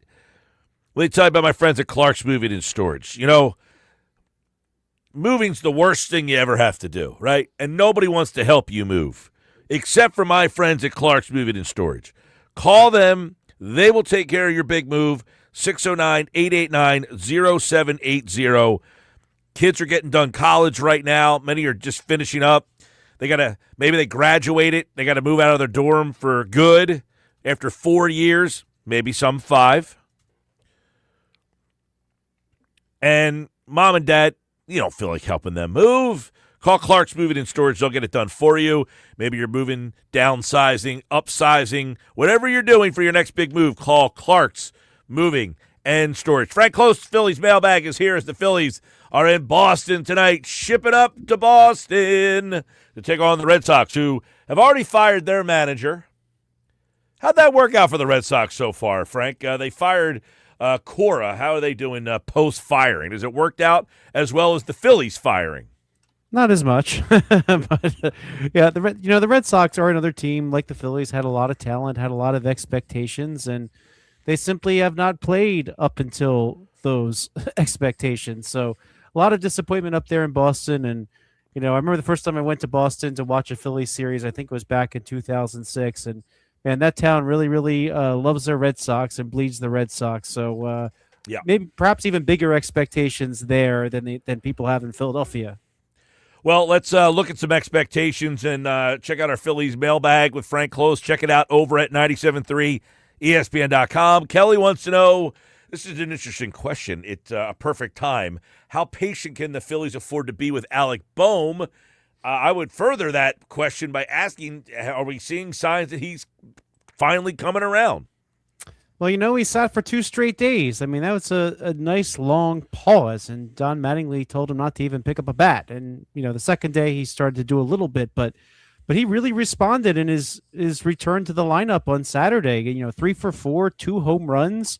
It was almost like he completely woke up. And then the next day, 1 for 3 with an RBI and a walk. So obviously, I think the question with Alec Bohm is he going to be consistent, though? I mean, he had his personal matters, ongoing personal matters. In fact, I think even someone pointed out that he did not wear pink on Mother's Day, maybe a testament to his ongoing feud with his parents. But, if you look at his numbers overall, he's down at the bottom of the basement in terms of the National League offensive pack. But I think we got to think of it this way. If he's able to turn it around starting Saturday when he kind of took those 2 days off and came back with force, I think then the real question is, what's he going to do the rest of the way? Forget his numbers to this point. Even though he was 395 OPS in April, I mean, that is just terrible for any Major League Baseball player, let alone someone you're counting on to be a starter and was counting on to be your cleanup hitter going into this season. So, I think the Phillies really need to get back to being consistent like he's used to, get him those at-bats for a while, let this continue. But I do think that there is a bigger question, and that remains the roster construction we've talked about. They don't really have that right-handed bat to face left-handed pitching. They're going to have to address that somewhere. If he's not performing, if he can't keep this up, maybe they got to look at third base as an option for that. But they need a right-handed bat somewhere. It could be in the outfield, could be third base, could be second base. I think that's going to help resolve this story here. By the way, Don Mattingly is 10-3. Chad Tracy is the new manager of the Red Sox.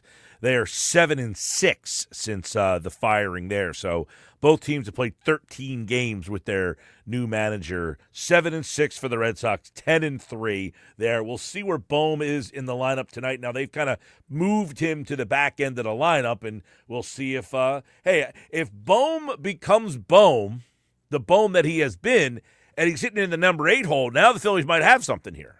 Yeah, I agree with you there. I mean, maybe part of the problem, too, was the expectation put on him. He was never the true cleanup hitter that you thought that the Phillies needed, but yet he kind of got cast there. So, perhaps maybe less pressure on him in that lineup will serve him well. But again, the Phillies have to figure out who can be that person because everybody can't hit at the bottom of the lineup. By the way, ask and we shall receive. The Phillies put their lineup out just moments ago. as we're having this conversation. And the lineup tonight is Turner, Schwarber, Harper, Garcia, Marsh, Real Muto, Stott, Bohm, and Crawford. That is your lineup tonight for the Phillies. So he is down in the number 8 hole, as we just kind of chronicled there. And, they're starting to find a little something with this lineup, at least like some they're getting like some stability, I guess, in this lineup, if you will. I would say so, but at the same time, Adolis Garcia, probably not the cleanup hitter you're looking for. They need a right-handed bat that does a little bit more. But right now, when you think about who the right-handed hitters are, you're not going to put them back-to-back. So if Garcia is 4, well, that means Realmuto 6, and then Bohm is going to be 8, because that's just where they would happen to fall unless you put a couple righties in a row. Frank, I like Rob's question. We always seem to wonder what's next. Everybody wants to know what's behind door number 2, and he wants to know who's the next Phillies prospect that could help the major league team out, and when could that be? Well, this is kind of a tough question to answer, because if you look at the MLB pipeline, which not only ranks the top 30 prospects, but they also list a target date when they're expected to be in the major leagues. And the Phillies had 5 players listed as potentially ready to help in 2026. Now, Aiden Miller, we've talked about him a bunch, still yet to do any type of baseball activity this year. Gabriel Rincones and Keaton Anthony all have been on the injured list for much of the season. Keaton Anthony fouled a ball off his foot in spring training back on March 9th, and he's been out ever since. But the only like bright spot of those 3 is Gabriel Rincones. A week ago did begin a rehab assignment. He played with Class A Clearwater down in low Class A. He's had 10 at-bats so far. I don't know if they're taking it easy, but he's had a sore knee. So getting him back on the field would be important for the Phillies as another option, perhaps in the outfield. Now, Rincones, he did hit 1 home run out of those 2 hits, so I think that power is the kind of thing that maybe the Phillies might be able to use off the bench eventually, but he's got to get back to AAA and start showing that he could belong. Now, the other 2 prospects of those 5, Alex McFarland, you might have noticed, was on the Phillies roster for a day, just basically to essentially hold a spot until Zach Wheeler was activated from the injured list. He didn't pitch, but he's on the 40-man roster, which is good, and he's been pretty good at Class A, AA Reading. He's had a 1-1 record with a 0.73 earned run average down there. He's probably in line for a promotion to AAA at some point. And then once you're there, if you're pitching well, if you're on the 40-man roster, that works out well in your favor. So I could see him as being somebody who could help the Phillies down the line. But then that 5th name on that 2026 projection, Gene Cabrera, he was actually just demoted to AA from AAA. Cabrera was expected to be someone who might be rotation depth for the Phillies this season, and he's going in the wrong direction. So he's 1-2 with a 9.82 ERA at AAA. Not going to be able to help the major league club pitching like that. So he's headed back to AA Reading, and we'll see if he can do what he did last year, which was respectable. I mean, he had a 3.82 ERA in 26 starts, but Phillies need that rotation depth, and there's really not a lot of prospect-type capital down there at AAA. So of those 5 players, I mean, Alex McFarland is probably the next one to keep an eye on. Yeah, I saw a post earlier about the starting pitching at Lehigh Valley. I mean, you've got Bryce Wilson, 8.44 ERA, Ryan Cusick, 6.43 ERA, Tucker Davidson, 5.27, and Chuck King. Chuck King just sounds like I am a journeyman minor leaguer. The guy who's pitching at Lehigh at 38 years old still. Chuck King, a 6.92 ERA. So this Andrew Painter thing needs to work out for them this year. I mean, and his ERA is near 7. At the big league level, they don't really have an option at the AAA level to say, hey, Andrew Painter's really struggling here. We've got to do something. Yeah, I mean, Alan Ronhell is the only real option that they can turn to down there right now. I mean, he's made 6 starts down there at AAA. Right now he's 2-4 with a 2.95 ERA, which there is some room for improvement down there. I mean, he did make that quick appearance with the Phillies, giving them 3 innings. But, he's really all they have. I mean, that's going to be a problem. So the Phillies are going to have to keep finding ways to add depth. I don't know if it's in the form of minor league trades, but they need some players stashed there that can give them something because, hey, a rainout, as we saw, led to a bullpen game, right? If you get a couple of rainouts in one rainy period, then you're kind of screwed because they really have nobody that they can turn to. All right, let's get another question in for you, Frankie, which is now that 10-3 last 13 games, fired the manager Don Mattingly. Have the expectations kind of changed at all for this season? I think so. I mean, I think like we were talking about with Alec Boehm, the bad April, if that's in the rearview mirror and they play well going forward, I think that then clearly they could be competitive. I mean, they're down to 3 games below the 500 mark. That has that they're in playoff range basically at this point, because if they can bring that up just a little bit more, add something at the deadline that makes impact, then maybe they can go somewhere. I mean, if you're in it, you're in it if you're at the deadline just about 500 or a little bit over. So the Phillies kind of crawled their way back. And when I say in it, that means for a playoff spot, of course. But you look at the two issues. Offense, they still need to focus on hitting against left-handed pitching. Those right-handed bats just aren't doing it. If you look at this team, they only added really Adolis Garcia to replace Nick Castellanos, but the rest of them, they haven't been able to do that. So I feel like they really need to add something from the right side. I mean, if Alec Boehm is better, that helps, but that's still not enough. They're going to need some help at second base or left field, perhaps. Find a way to get a bat in there that can hit against left-handed pitching. And then the defense, though, I think that the defense, you can't underscore enough just how bad the Phillies' defense has been this year. They're currently at negative 24 defensive runs saved, and if you look at who leads the way for the Phillies, Rafael Marchand, he actually just lost a run. He was one of the leaders at 4 runs saved. He's down to 3, and Brandon Marsh is at number 3. And interestingly, Marsh has actually been pretty good in center field, despite how he's looked at times. He has 3 defensive runs saved, 1 in center, 2 in left.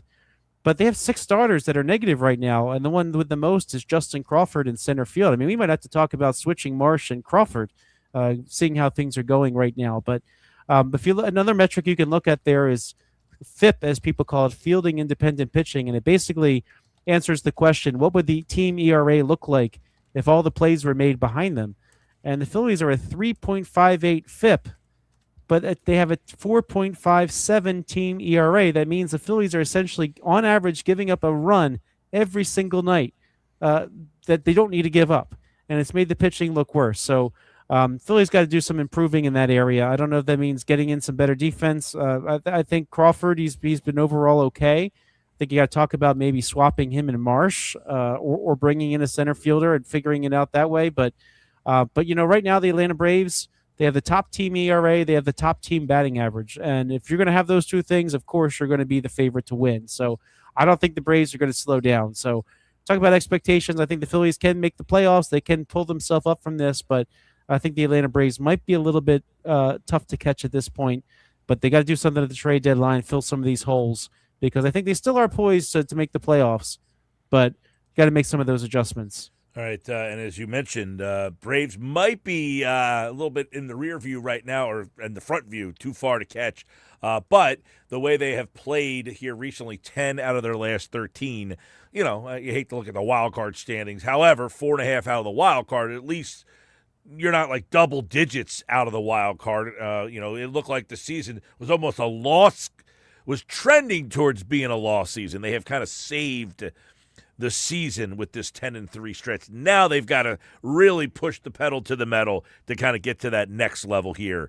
Frank Klose's Phillies Mailbag is up at 973ESPN.com. You can check it out every Tuesday right here on the Sports Bash. Thank you, Frank. Thank you, Mike. All right, there's Frank, of course, back again next week with more Sports Bash Mailbag. And, of course, the Phillies, we gave you that lineup tonight. Check that out. The lineup is, as we talked about, pretty much the one that they've been going with here. This is the one that they feel pretty comfortable with. It seems like now, moving forward, with Boehm hitting 8th and Stott 7th and Real Muto in the 6th hole with Marsh 5. You got 5, 6, 7, 8 kind of locked in. It seems like the one spot is that middle of the lineup with, as Frank kind of mentioned, Garcia not really, putting a lot of fear behind Bryce Harper. All right, football at 4 is on the way, plus Knicks, Nuggets, and more. Stick around. More Sports Bash, 97.3 ESPN.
they've got $100+ million in the next 2 years in Paul George and Joel Embiid. And there's just really not a lot to do with that.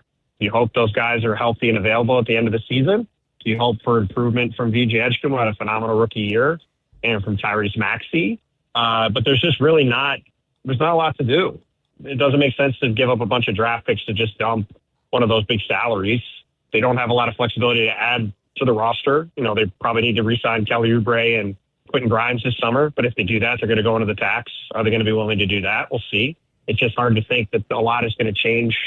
Tim Bontemps on Unsportsmanlike this morning. It's our Unsportsmanlike moment of the day, brought to you today by Ventnor Social, the place to go to catch all the Phillies action tonight on their 20 big screen TVs. Check them out. We'll be at Ventnor Social next Wednesday. Stop out for our live Phillies watch party next Wednesday at Ventnor Social. Tim Bontemps painting the bleak picture. You got over $100 million in salaries that you can't get rid of.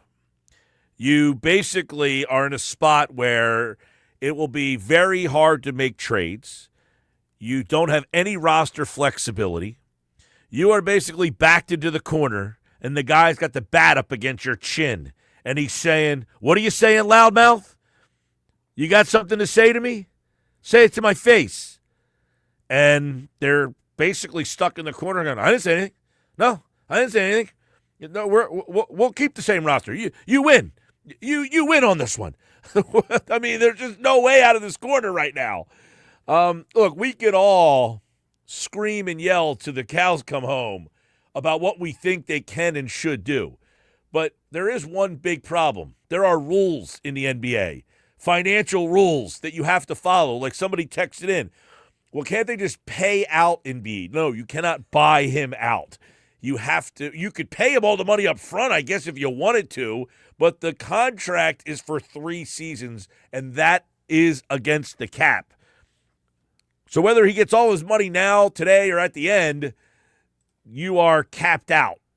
You still cannot spend any money if you paid Embiid and George to just go away. You don't just all of a sudden lose the $100 million off your cap.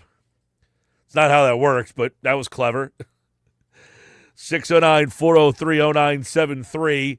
Tim Bontemps on Unsportsmanlike this morning. Unsportsmanlike, weekday morning, 6 to 10 a.m. on 97.3 ESPN with Evan, Michelle, and Canty. We'll hear what Michelle Smallman said about the Sixers. And, well, stick around for that a little bit later on in the show. Coming up next, what is Vegas saying about the Eagles' new offense? We're going to break down some of the odds that have come out regarding the skill players coming up next.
Football at 4 is powered by the Inside the Birds podcast. It's brought to you by the Fanatics Sportsbook at Ocean Casino Resort in Atlantic City. Big screens, big bets, game day hits different at Ocean. Learn more at theocean.com. Don't forget, check out all the live entertainment at theoceanac.com. What does Vegas think of the Eagles' skill position players? Let's take a look right now. Yesterday we discussed, what we had heard about Jalen Hurts having a really good time with Sean Mannion. He likes the principles of this offense. So what will that mean for his status this season, his stats this season? Let's bring in Adam Kaplan from the Inside the Birds podcast. I guess him and Sean Mannion are getting along pretty good. I mean, I saw that report from ESPN, but I just caution people. Hurts hasn't practiced yet, so let's just relax. It's good. I mean, what's happened is they've talked. This is my understanding. They've talked. Hurts knows exactly what's coming in terms of schematics. He knows what it's going to look like, but he hasn't practiced in it yet. I would go back to 2 years ago when I reported on Kellen Moore. Jalen was really interested. Like he knew that everything was going to change. In fact, he came out with there was a major exaggeration. He said 90% of it was changing, which the Eagles found that was not. They just felt like that was a little bit of an overstated percentage. But look, it sounded great. We saw it in training camp. It looked phenomenal. Hurts actually looked good in training camp with the new scheme with Kellen Moore. Looked great in week one against the Packers in Brazil, Mike. And then, as you know, it started against Atlanta.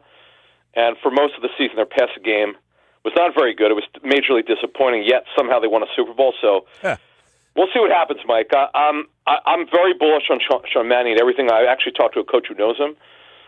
He said if it doesn't work, it's not because of him. He said it'll because they're not buying in or they're not understanding what they're expected to do.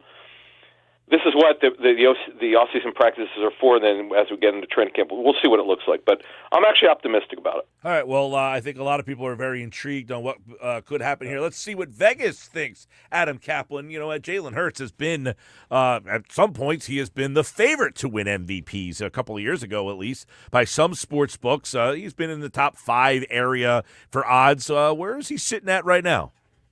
All right. So as we speak currently, this is interesting. He's right there, exactly the same as Bo Nix. He's plus 3,500. Jared Goff, who some would say is a better passer than Hurts, but Hurts may be overall, if you take everything into account, a better football player. Jared Goff is plus 4,000. Baker Mayfield plus 5,000. How about this? Is ridiculous. This guy may not even start. Kyler Murray is plus 5,000. I don't know what the odds make of that. I would think the odds would be 10,000 to win MVP, but no, they only see it as plus 5,000. So plus 3,500 for Hurts. Yep. Okay, I think you could throw a couple value. bucks there if you're really, looking forward to what Sean Mannion can do to change Jalen. Let me ask you this before we move on to what is Jalen Hurts' rushing going to look like in this offense? Okay, so I look for that because it's not out yet. They don't have that out yet, but this is what our understanding was at the time that Mannion was hired. As I told you, Mike, I was probably on with you within a day or so after he got hired, and I said, look, it's going to be a complete West Coast offense. It's nothing that they've run here. Quarterback's going to be under center more, way more. We don't know. It can't give you a percentage. We still can't. It's impossible to do that. You're going to see a slot receiver, which, ironically, who do they draft? Mekhi Lemon. And you're going to see pre-snap motion, a lot more of it. Obviously we'll get a better idea. But in terms of running, that's a great question. I can't answer that. I don't know how much more he's going to run. Last year, surprising that they didn't he's not running as much as we thought he would. Yeah. Jeff and I talked yesterday about how much more they probably going to go under center, a lot more play action. Yep, and you wonder how much that a lot of his rushing were off of design runs or RPOs. Right. Well, if you look at, just go back to really 2022, Mike, in 2021, off RPOs especially.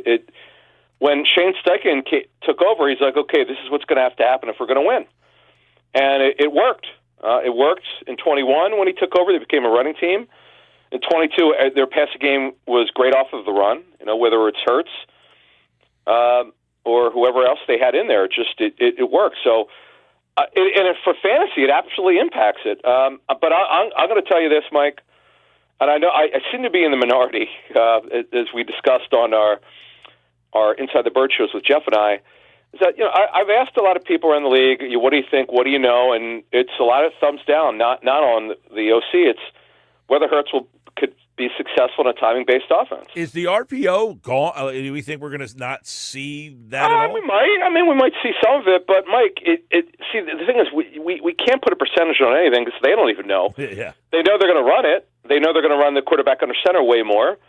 And look, it's play action generally, and Greg Cosell told us this. Greg from his tape study works way better visually when the quarterback's under center when they're opposed to when they're in the shotgun. So let's see what happens, Mike. I just can't wait because I remember over the course of my career, whenever they've changed offenses with this team, when Chip Kelly came in, seeing those first practices in May of 13, I was like, wow, this is great. When Doug Peterson came in, they ran what's called a spread West Coast, heavy 11 personnel. That was very interesting. And then with Kevin Patullo changed, obviously Brian Johnson had to spin on Sirianni's scheme. And with Sirianni, you didn't quite know, but then here with Kellen Moore, I was very excited because I knew Kellen a little bit, so I kind of knew what he wanted to run, and he didn't really wind up running anywhere close overall to what he wanted to run. But here we go. You got a young play caller, 33 years old, Mike. He's only been in coaching 3 years, so this could go a variety of ways, but I'm choosing the high road. I might be in the minority, but I just believe it's actually going to work. All right. I agree with you. Yes, I think it's going to be a more fluid offense than we have seen the last couple of seasons. Let's just say that. It's been so clunky. It's going to look different, but you have to have buy-in. And the thing is, one thing before we move on and look at these odds, buy-in comes with command. That's a coaching term. We don't know about Sean Mannion and the buy-in factor. It all sounds great, Mike. We're in May. We're not in August. We don't know if he could connect well enough and get these guys to buy in. Because remember, it's not Nick Sirianni's scheme. Trust me, it has nothing to do with Sirianni. It's all about Sean Mannion going forward here. All right.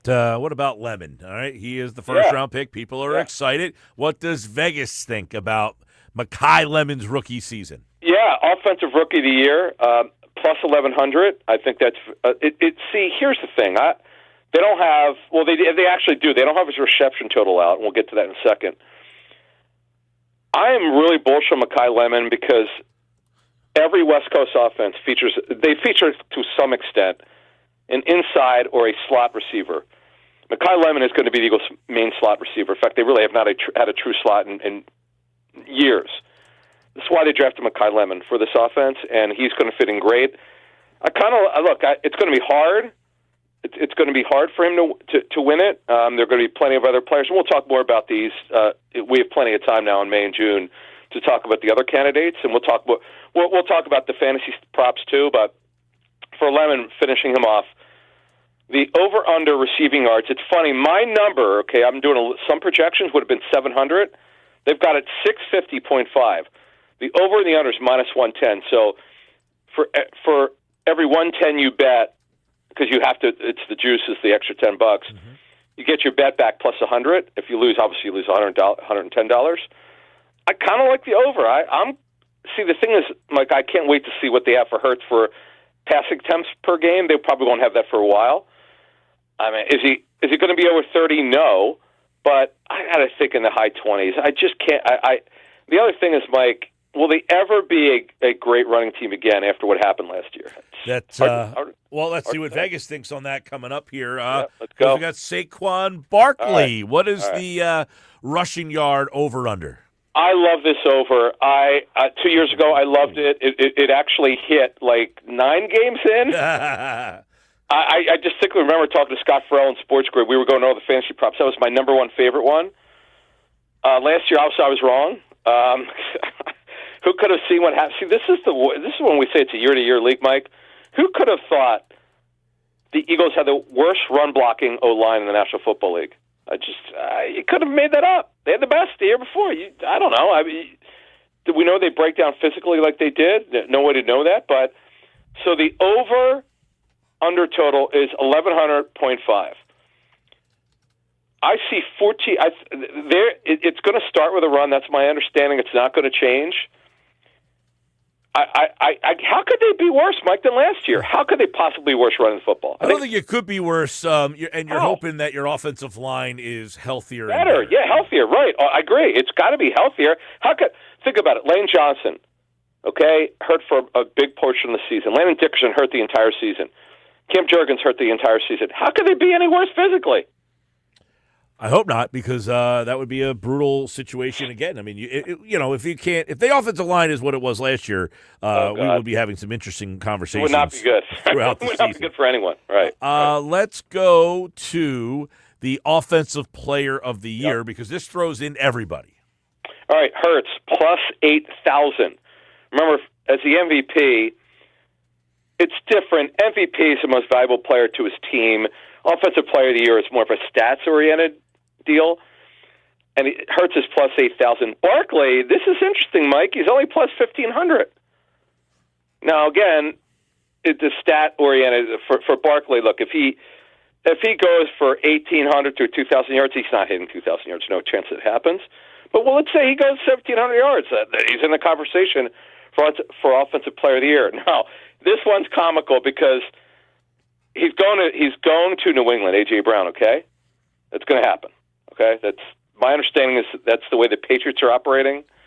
A.J. believes he's going, as I understand it. So barring a surprise, a shock, he's going to be a Patriot.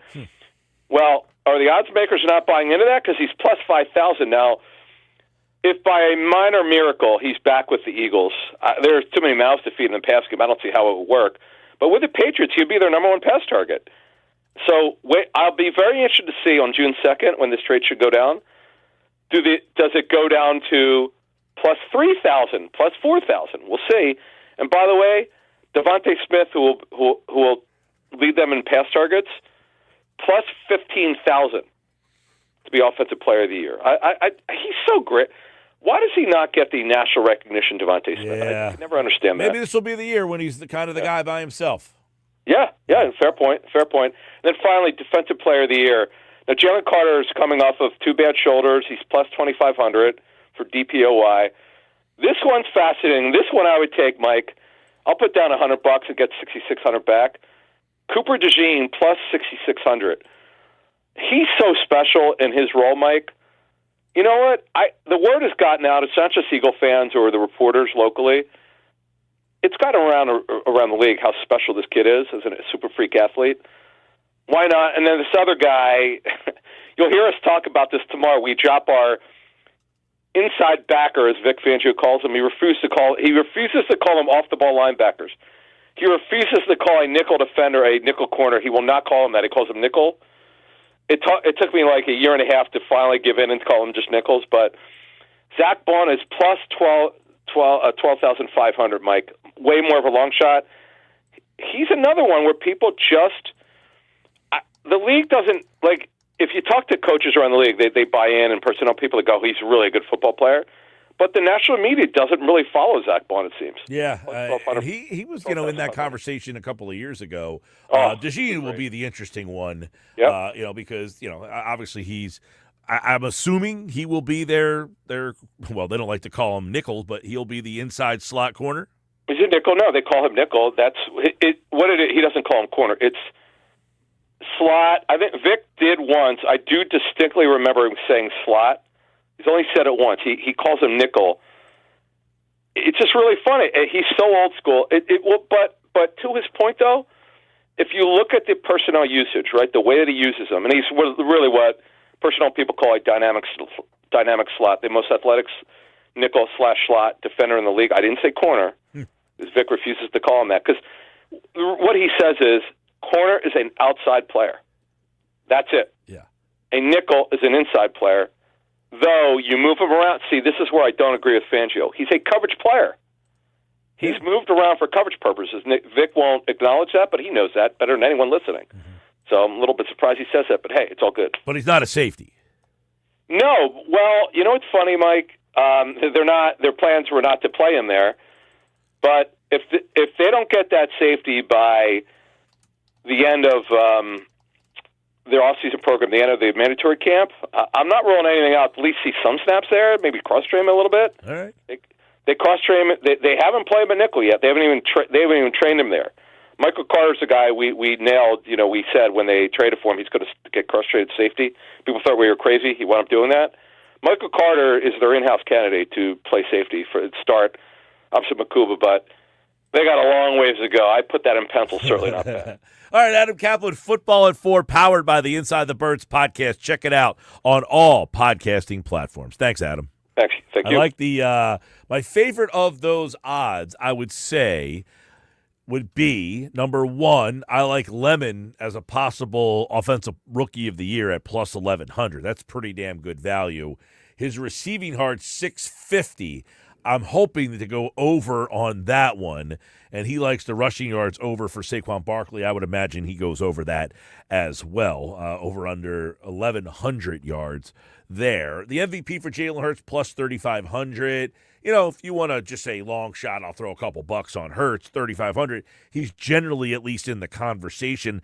Talking about a Hurts conversation, let's see what Troy Aikman had to say about Jalen Hurts. He was on Get Up this morning and had some interesting things to talk about, including Jalen Hurts having so many different offensive coordinators and why that has been a problem. Well, it's big. I mean, I think if you look at Brett Favre or, Aaron's a little different. Aaron Rodgers, he went through a change of offense when Matt LaFleur came in, but Peyton Manning ran the same offense. Tom Brady pretty much throughout his entire career ran the same offense. I was not one of those. I had the same offense with Norv and Ernie Zampese for 7 years, and it makes a huge difference. And I know I've had those conversations with Jalen Hurts, 7 in the NFL offensive coordinators, but he also had a number of offensive coordinators in college. That's right. So you go back to high school, it's rare when he's had the same play caller for back-to-back years. Yeah. So there's Troy Aikman acknowledging all these greats and the stability that they had, and that's one thing. Stability would not be the word that you would use when talking about Jalen Hurts and, what has really happened to him. So you're hoping, and listen, the problem with Sean Mannion is if he has a good year, guess what? Sayonara. He's out of here. So you got to hope that Jalen Hurts and Sean Mannion's partnership can bring you a Super Bowl almost immediately, because I would imagine if Sean Mannion is successful, he's out of here. And, it's going to be a whole new offense, as you just kind of heard Adam and we've been talking about. You guys all know this.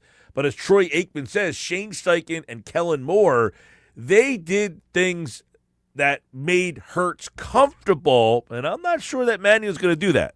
Shane Steichen, and what he meant to Jalen Hurts and that offense, and they did some good things. They hit a bump in the road. Kellen Moore comes in. There's been a lot of consistency, although not at coordinator. There has been within what they're doing offensively. And I think that on the one hand is smart because they're playing to the strengths of Jalen Hurts. And he's a quarterback who likes 2x2 set receivers and guys coming off the ball vertically, a lot of throws outside the numbers. Yeah. They did stuff that Hurts, consistently that he liked, that seemingly might be out the window now. Right? They have basically drafted guys who are more over the middle, intermediate, short route guys. And as Aikman just said there, a lot of stuff they did outside the numbers, outside the hash marks. So it'll be interesting to see how Hurts adjusts to all that. But let's hear what Troy Aikman thinks of what this offense reminds him of. With where they're going this year, that it will look different. And I think that there'll be more asked of Jalen Hurts to work the middle of the field, to maybe line up under center a little bit more in the play action game. And that's an offense that I'm a big believer in. When you look around the league at the offenses that are really having success, the San Franciscos, the Dallases, the Green Bays, those type teams, tying it in much like it was in the 90s. It seems to be swinging back in that direction. So he sees this offense a lot like those classic West Coast offenses. So does Troy Aikman think that Jalen Hurts can run that offense? And I believe Jalen can do anything that he's asked to do. I go back to early in his career. We had them in the playoff game against the Tampa Bay Buccaneers. Mm-hmm. It was Jalen's first year as a starter. They did not play well in that game offensively. They really struggled, and they needed to be better throwing the football. And the very next year, it was remarkable the turnaround that we saw from that passing game and from Jalen Hurts. So what that proved to me is that he's a quarterback who puts in the time to do everything he can to be his best. And so whatever he's been challenged with this offseason, I fully expect him to come out and play the kind of football that we're accustomed to seeing him play. So I think there's a lot of people that are wondering, can Jalen Hurts make the switch to a under center, play action, back to the field, turn 1, 2, 3, plant, throw, kind of a timing offense? And that remains to be seen. I'm not going to sit here and say, oh, he can do it. Troy Aikman's going to go out on that limb and say, oh, he can do it. I don't know. It's not something that he has been very comfortable with for whatever reasons. Is it because he's not comfortable? They're not comfortable with him doing it. He had that stretch early in 2023 where he threw a lot of interceptions. They then really pounded into his head not to turn the ball over. He's taking care of the ball. So, I don't know. What do you guys think? Can Jalen Hurts run a West Coast-style offense? Well, first of all, I want to emphasize what you just said before. He's never been asked to run this kind of offense before, a West Coast-style offense. So I think that's, to me, the largest variable. It's not the over-the-middle stuff. It's, like Troy said, Hurts has shown that he can run different things. You're on a first-name basis with Troy? Well, me and Troy, we go way back, UCLA. No, I'm just kidding, obviously. But it's the idea that they never asked him to do this specific offense before. I think it's a good point by him. Yeah. But I would also point out that he has played in timing offenses before, specifically at Oklahoma. It was the Heisman Trophy runner-up with Lincoln Riley. Well, who was in the building recently hanging out with Jalen and Sean Mannion, Nick Sirianni, was Lincoln Riley. Coincidence? I think not.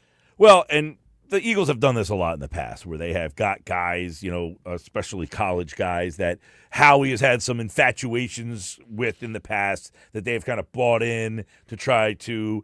I think the Eagles are very progressive in the way that they see that some of these college guys have good ideas and they just want to kind of pick their brain, right? I think it's more than that. I don't think it's a coincidence that it's Hurts' former coach, one of the few coaches he had the most success with as a quarterback statistically and win-loss wise. Yeah, but I'm saying they brought guys in the past that They have had relationships or been around guys or stuff like that to try to. But I'm saying you mentioned about the timing part of the offense. Well, the last time that I remember Hurts running in a timing-based offense was Oklahoma. Yeah. So I'm just saying I don't think it's a coincidence that Lincoln Riley's hanging out in the building with Mannion and Sirianni and Hurts together. All right, well, we'll see when the Eagles begin mini camps, I believe on the 26th that week, right after Memorial Day weekend. Mandatory is, so the OTAs, the voluntaries are before and after Memorial Day weekend, and then that's the voluntary. The mandatory I actually have it right here. The June. voluntary mini camp is May 26th, 27th, Right. 29th, June 1st, 2nd, and 4th. And then the it's mandatory is June 9th, 10th. Right. So we are getting close to the start of the Eagles getting out there and getting the mini camps underway. So You excited? Yeah, I am excited. I want to see, I've always been, people kind of poo-poo mini camp. I've always said you can get a lot from mini camp. I mean, I say a lot. That's not. You can open eyes. If you're somebody who's not on the radar, I don't think you're going to get something, from this offense or whatever, but you can open eyes. You can be a guy who's off the radar and then do something, and then it's like, I want to see more of that guy when we get to training camp. You know who was one of those guys? Zach Bond. Zach Bond. All right. Well, Zach Bond is now up for defensive. He's up. What were the odds? I forget what Adam just said. Let me pull it back up. Defensive Player of the year plus 12,500 for him to be Defensive Player of the Year. That's a good odds there. You can get some good money if he has a big year like he did his. But really quick, what was your take on so many Eagle players going to the Flyers playoff games? I don't know. I mean, you see that a lot, don't you? Not Flyers. Yeah, you see them at Sixer games. Bond's been at. I don't even know who was there, but I've seen Bond at Nolan games. Smith, seen Brandon Morrow, Green Jomo. at Blake. I've seen them at games before. I feel like we always hear about the Flyers haven't been in the playoffs. So, I haven't seen them at playoff games recently. Well, I just thought it was interesting that they were in the building. That's all. No, I mean, listen, this is you see these guys crossing at games all. Cooper DeJean's at every game. Well, that's why I didn't He's mention everywhere. him. I didn't mention him on purpose. All right, coming up, Nuggets on the way. Stick around. More Sports Bash. Hang out with us till 6 on 97.3 ESPN.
All right, 4:32, time for the Nuggets now. Nick Earnshaw's back with today's edition of Nick's Nuggets.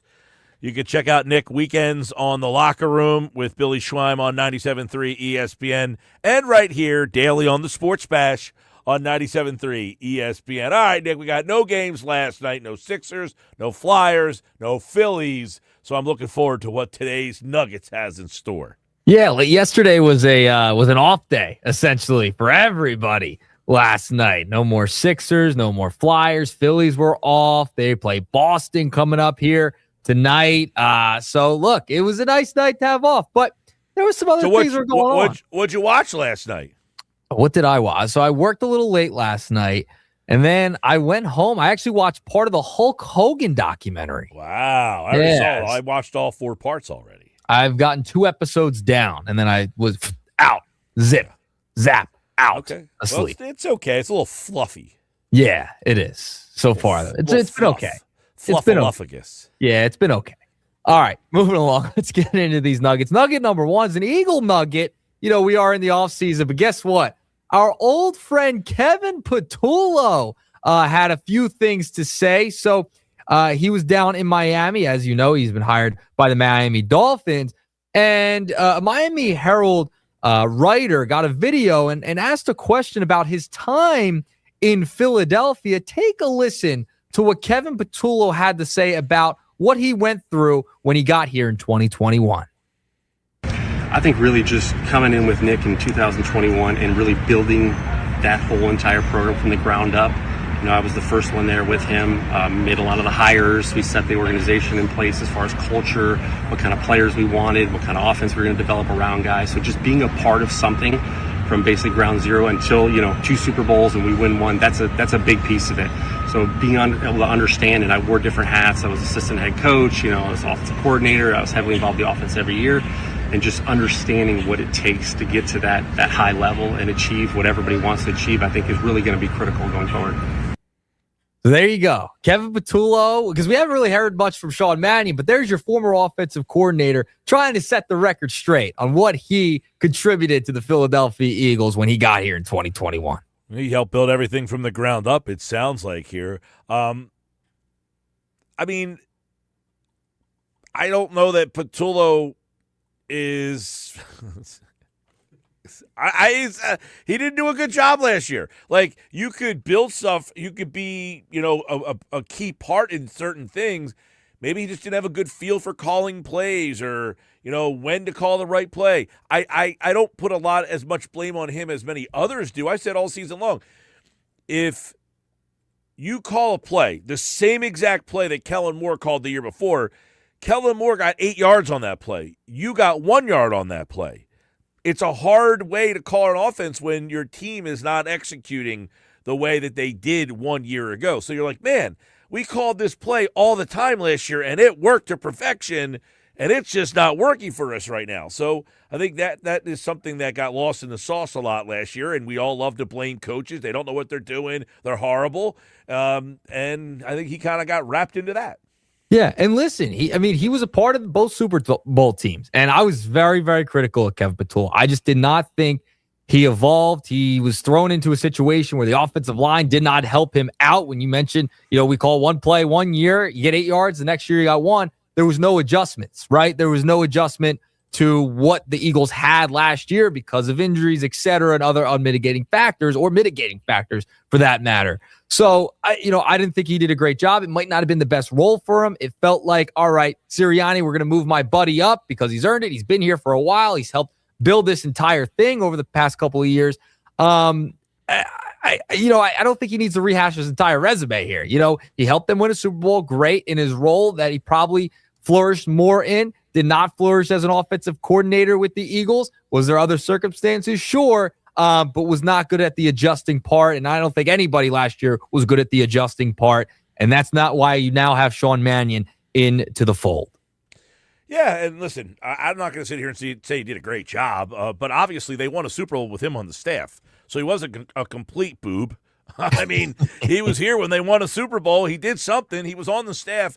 So, and he had been here from 2021. So he has been one guy that had been here with them the whole time. Listen, it's always so easy and lazy to always blame coaches for everything. Like, it's like I don't know why, as a society of sports fans, we love to give players the pass all the time, as if they always have to be, the guy who's coaching them is always at fault for their misfortunes or their shortcomings. Look at the Phillies, right? They fire their coach, find a way to start actually winning a couple games, but it's been the players. The players have not won them games. They have not hit. They've not pitched. We were talking about this yesterday during the Phillies fastball segment.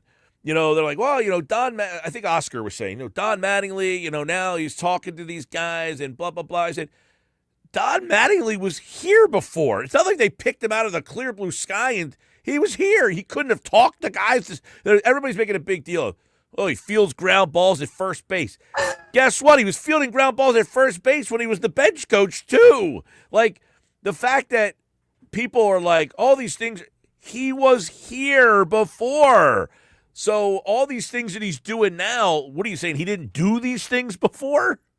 I think it's, listen, with the if we're going to go the Phillies route, the players are the most to blame for this. They got their manager fired, and the roster construction is part of it too. But the players are getting paid a lot of money. Those are all-star level players who have won at a high level before. They are not producing. Those guys are not producing. And the Eagles players did not produce last year. They were not good enough either. So we always blame coaches. We blame the front office, but those guys are out on the field. They also have a lot of blame in this too, but the quick fix is always the manager. The manager, the coach is always the quick fix, but it's not necessarily it's essentially just a Band-Aid. It's not necessarily going to fix everything. Yeah, listen, I think coaches set the culture. I don't want to minimize how important they are. I mean, I coach myself. I don't want to be deemed irrelevant or like completely whatever. I hope you set the culture. I think people either like your style of play or don't like your style of play, or they like playing for the manager or they don't like playing for the manager. But you got to go up there and perform. You got to go up there and hit. You got to go up there and pitch. And the Phillies were not pitching well, and they were not hitting at all. Listen, Kyle Schwarber's got home runs in 4 straight games. Brandon Marsh is on a heater right now. Those things help. You have, by the way, they have question marks. Trey Turner, really struggling. Alec Boehm, really been struggling. But they've started to get some guys picking up. Boehm had 2 home runs the other day. It's all up and down. The Phillies' big problem is they had their offense was miserable, coupled with their pitching being terrible all at the same time, and their bullpen had big problems. Duran got hurt. Keller hasn't been as good as we hoped. Alvarado hasn't been as good as you hoped. And all of that came together at the same time. Yep, it was a culmination of everything, just like the Eagles. But Kevin Patullo wanted to let you know, hey, he had a hand in those Super Bowl teams. He helped set everything with the offense and everything. He's not wrong. He's not wrong, but he had to remind you. He had to remand everybody. Hey, got to ask the question. He did. Yeah, and he went down the whole litany of things every single year. People love to pour on the guy who gets poured on all the time. I'm just saying, I pointed out. He went down the list. He told us how he felt. There's a reason I don't have an iPhone, Earnshaw. I'm not a follower, okay? I don't follow everybody else's thoughts on many things. Oh, you green message people irk me. You, Josh, my father. I mean, Vince, our intern Vince, he's got a green message for me. All you guys are just horrible. It's like, I don't know anything when it comes to the green message. Nothing sends correctly. It's a disaster. All right, moving along. Nugget number 2. I saw Austin Krell put out an article. By the way, I'd blame the iPhone for being so dumb to change the colors. When you text me, it's the same colors as everybody else. You know why? Because the Android's smart enough to make them all the same color. Not like the idiot iPhone guy that's like, we'll make one color and one another color. Nah, what are we turning Nuggets into this argument again? Take it up with them. The iPhone is easier to use, better interface, and it's just more people have it. It's easier to use. You can FaceTime on there. Can't FaceTime you, Mike. You can't see my beautiful face if I wanted to FaceTime you. Good. All right, moving along. I think I was talking about the Sixers for a second. This disaster that just happened a few days ago. Austin Krell put out an article in SI today, Sixers on SI, and he went over 3 role players that the Sixers have impending free agents, unrestricted free agents. That is Kelly Oubre, Andre Drummond, Quentin Grimes. Mike, if you are those three and you are in Daryl Morey's seat or whoever's going to be in that seat at some point during this offseason, do you bring back all three, 2 of the 3, 1 of the 3, or none? Drummond, Grimes, Oubre. Drummond I move on from. Why? Because there are some free agent big men that I have some intrigue that I think can help you out and be a better fit than Drummond is. Drummond's a guy who, he's a rebounder, but the problem is, it's like when you have a backup quarterback to Jalen Hurts, the Eagles' backup quarterback doesn't make any sense. You have Jalen Hurts, or like when you have Lamar Jackson, and then your backup quarterback is like Andy Dalton. That doesn't make any sense. They're not the same style of quarterback. You would like your backup player to do a lot of the things that your starter can do, especially when your starter gets hurt a lot. Joel Embiid always is out. I got to try to find a guy who can at least, I say all the time, you might lose OG Anunoby, but at least the guy who replaces OG, he might not be as good as OG Anunoby, but at least he has similar skill sets. He's a guy that is a wing player who can defend, or he's not as good as a defender, but he at least, when you lose Joel Embiid, the next guy can't do anything close to what Joel Embiid does. So the change of your team is so drastic. Andre Drummond is about as different as you can get from Joel Embiid. He can't do anything that Embiid does. Well, he added a 3-point shot this year. He did. He did add that corner 3 this year, but he can't dribble. He can't shoot from anywhere else. Like, he's not going to take an elbow jumper, which is Embiid's bread and butter. The only thing that Drummond really does is rebound, and the team got crushed on the boards because he doesn't play enough. So I got to move on from Drummond. The Oubre thing is really, like, I talked about this the other day. Oubre and Grimes are your two, Oubre started. Grimes is your 6th man. And if you let those two guys walk, what is left? What do you got left? And they don't have any money to bring anybody else in, so you almost have to bring those guys back. I think what I would try to do is try my hardest to see if I can try to trade Paul George. See what I can get there. You're probably going to have to attach a pick with that, and I'm not thrilled about having to attach a pick to get rid of people. So do you trade Paul George, and then you have Oubre kind of is in the Paul George role, but Paul George, keep in mind, very good defensive wing throughout like the Boston series. Yeah, but he eats up so much cap room. If you trade Paul George, the return is going to still eat your cap. You got to trade dollar for dollar. Yeah, I mean, but you could get if there's another team out there that has a lot of cap room and they could eat some of that money and not have to give you a $50 million player back. That could work as well. If there's a bidder out there willing to do that, but that's highly unlikely. I don't know how many teams actually have cap space this year. It's going to be interesting. All right, before I get out of here, final nugget. Did you see this, Mike? The teams with cap spaces looks like Washington, Clippers, Lakers, Jazz, Nets, and the Bulls. Let's go get the first pick. How about that? All right. Before I get out of here, final nugget of the day. This was a minor league promo that's going on today. Did you see this with the AAA affiliate of the Reds, the Louisville Bats? They have a promo going on tonight with it being called Today is Nothing Night. That means no music, ad reads, videos, or on-field promotions, just baseball in its purest form. And who's that brought to you by? Nobody. It's just the Louisville Bats. Nobody. They're having nothing. It's just pure baseball, like in the backyard, Mike, the Sandlot. I like the idea of it. I'm wondering how this came about. Did they sell to their advertisers, hey, you're going to get 47 games of advertising, and realize they actually had 48 games? They had to tell them a little disclosure in there. Sorry, we thought we had 47 games this year, but we actually have 48. So you're not getting this game, so we're going to make a theme night out of it? I feel like that'd be a little weird. Like going into the ballpark, like a professional stadium. Nothing. Zero. Just the crack of the bat and then hit the glove. Yeah, one thing I do wish in sports, I want the NBA teams to stop playing music during possessions. The team's on offense in the half court, Yeah. and the DJ's playing music. Like, Yep. Are you kidding me? Yeah. Like, that's got to I feel like in stop. transition is okay, but like once they kind of get past half court, I think you should end it. No, the music can't be played during. No, I don't mind it. I don't mind it that much. I think in transition, it's okay. It's out. All right. There are the Nuggets. There you go. All For right. today. See ya. See ya. There's today's Nuggets here on the Sports Bash Live on 97.3 ESPN. Knicks Nuggets are back tomorrow here on the Sports Bash. Yeah, I'm out on the you're in the half court. I mean, the guy can't be like, you get the rebound, you start the fast break, and he's playing music, and then all of a sudden Rutgers scratches and he stops. No, just no music.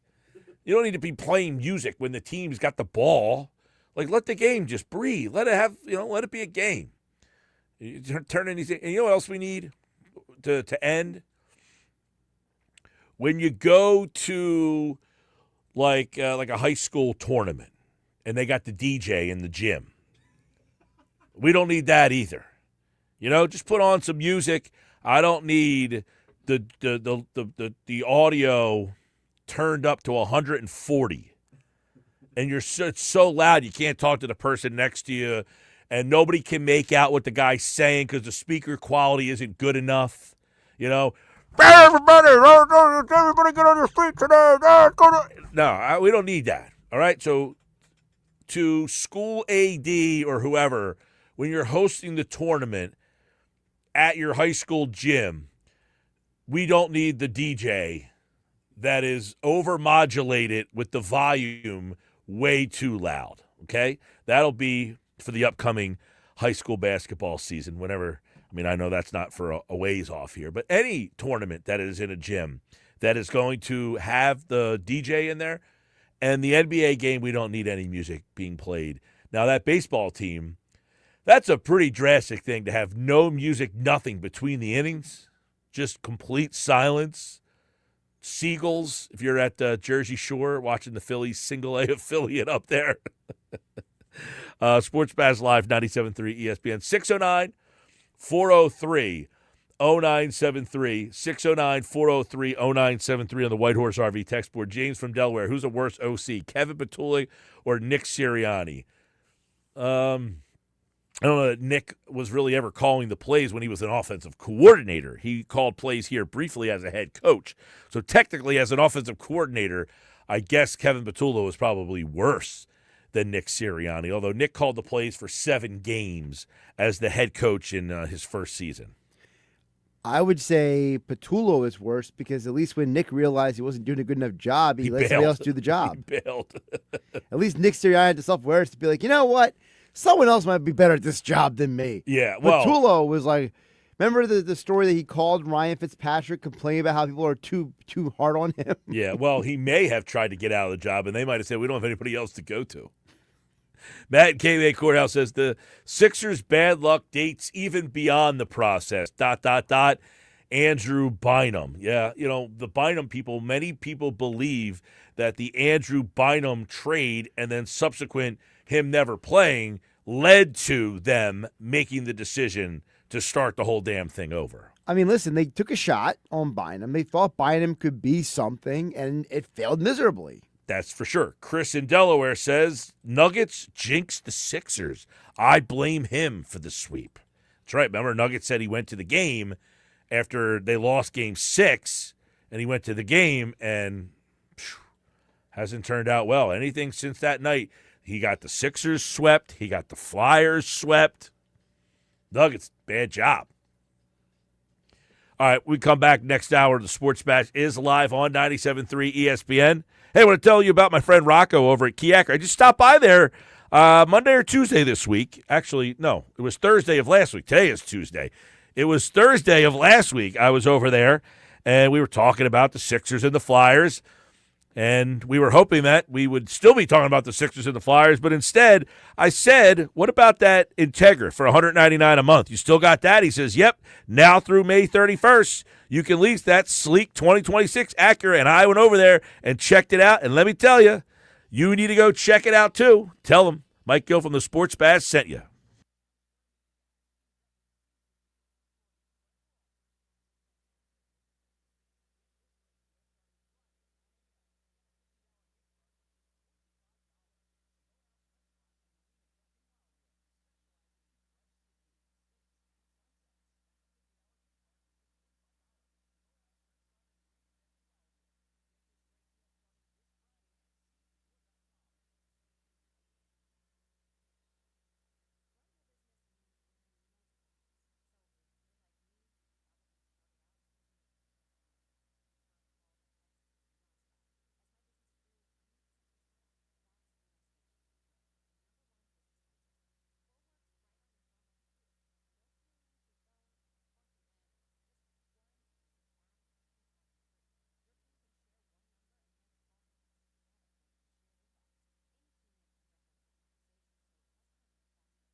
Not every team that tanks work. The process has infected the Philadelphia 76ers. Their whole idea of how they were going to tank to succeed hasn't resulted in what we've seen from Oklahoma City. And you're right, it is egoless basketball. Think about how good they are, and there's no drama surrounding them. This is not like the Boston Celtics where we were like, who's the alpha? Jalen Brown or is it Jason Tatum? Are they ever going to break through and get it done? We talked a little bit about that last year, while still acknowledging that even if it didn't happen last year, they were so good that they had a long runway. But they built a culture of selfless winning basketball. And that's easy to say in concept. Let's be really bad, acquire the talent, and it'll work. It doesn't always work. Michelle Smallman on Unsportsmanlike.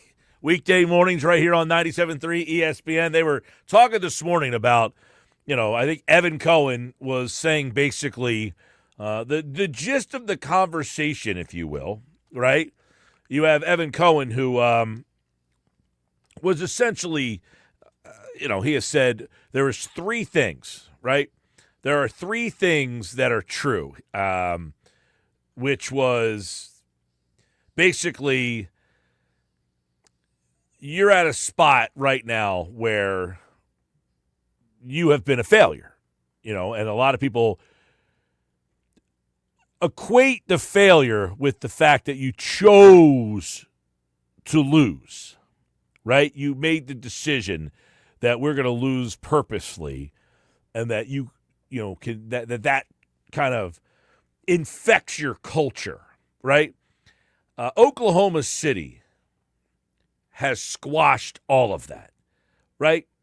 Oklahoma City has told you that, yes, you can have a strategy of trying to find talent because you aren't very good. So Oklahoma City, Philadelphia wanted to be what Oklahoma City is now, right? That is essentially what their thought process was.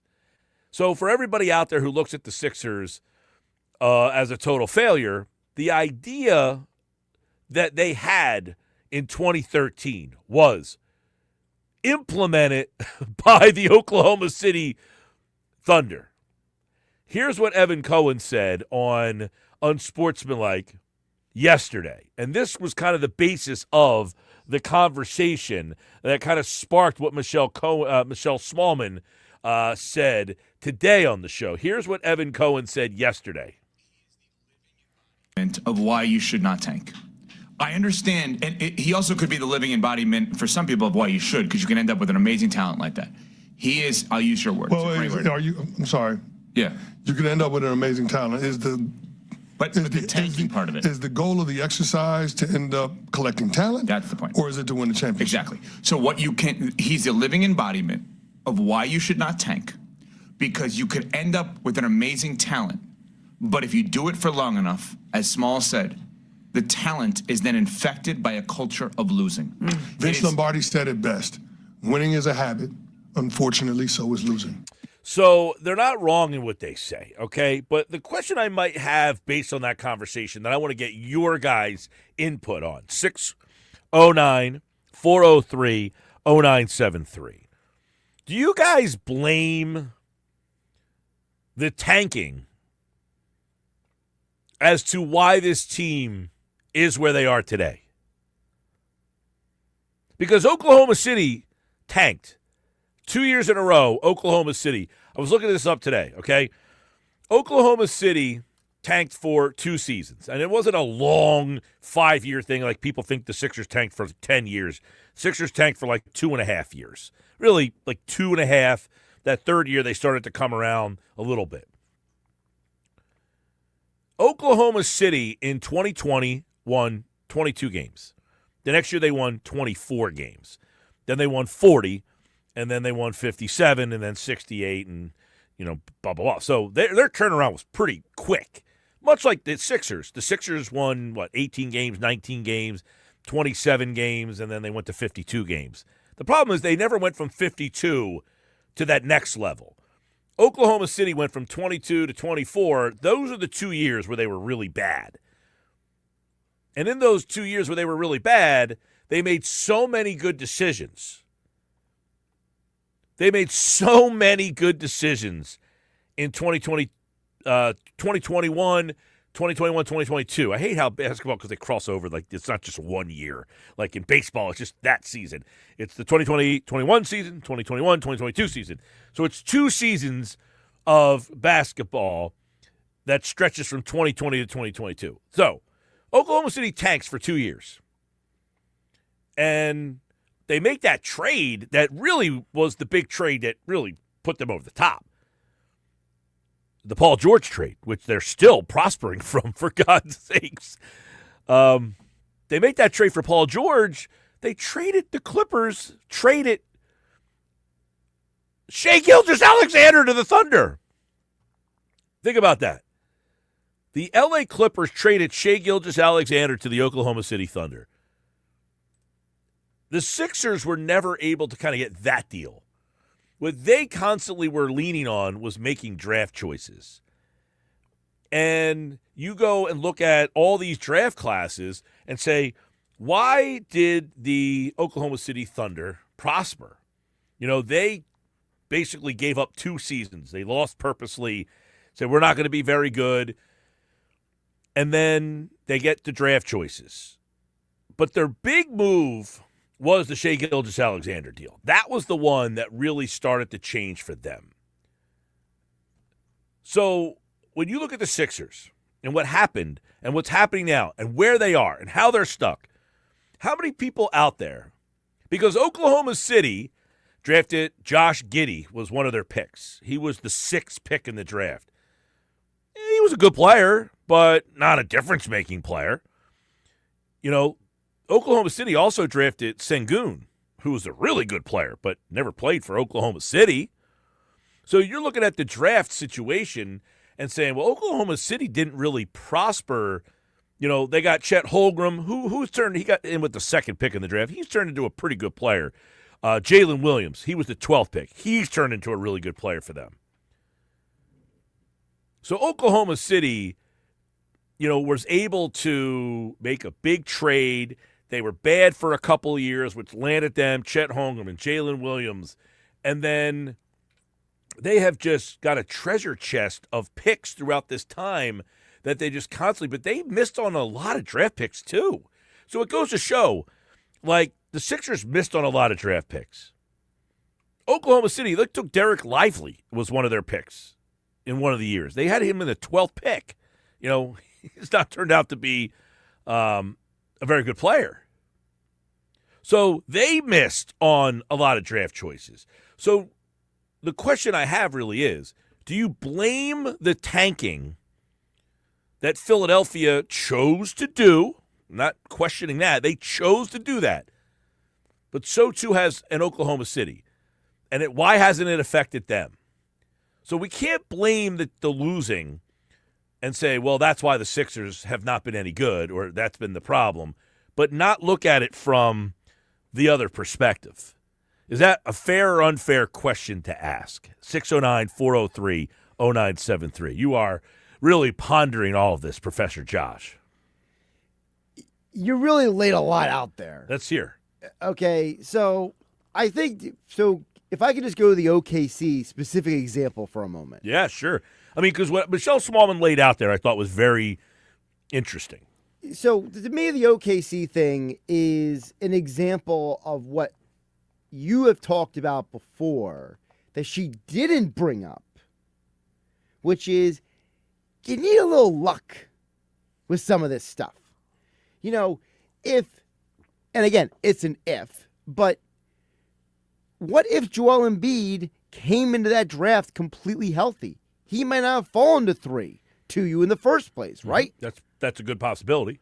So for OKC, you have to look at the fact that they were lucky that the Clippers were willing to give them SGA. They were lucky that they got Chet Holmgren. So there is a little bit of luck that goes along with making the right Well, it's one of the moves. things that MKB and I talked about during our little autopsy there, which is the Sixers just had an incredible run of bad luck.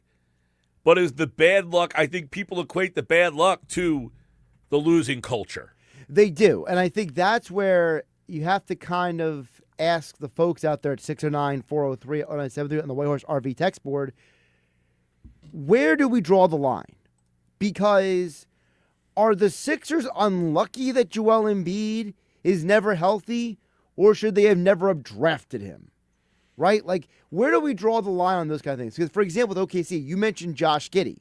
Well, Josh Giddey got them Alex Caruso. Alex Caruso was a huge part in them winning a championship.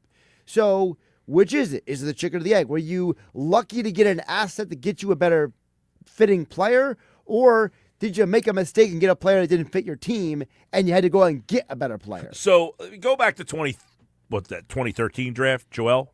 I think it was 13 or 14. That was the winless for Wiggins year, right? People were saying you got to tank to get Andrew Wiggins. So it's never a foregone conclusion of you're going to get the number one pick and you're going to draft this guy and it's going to change your entire organization.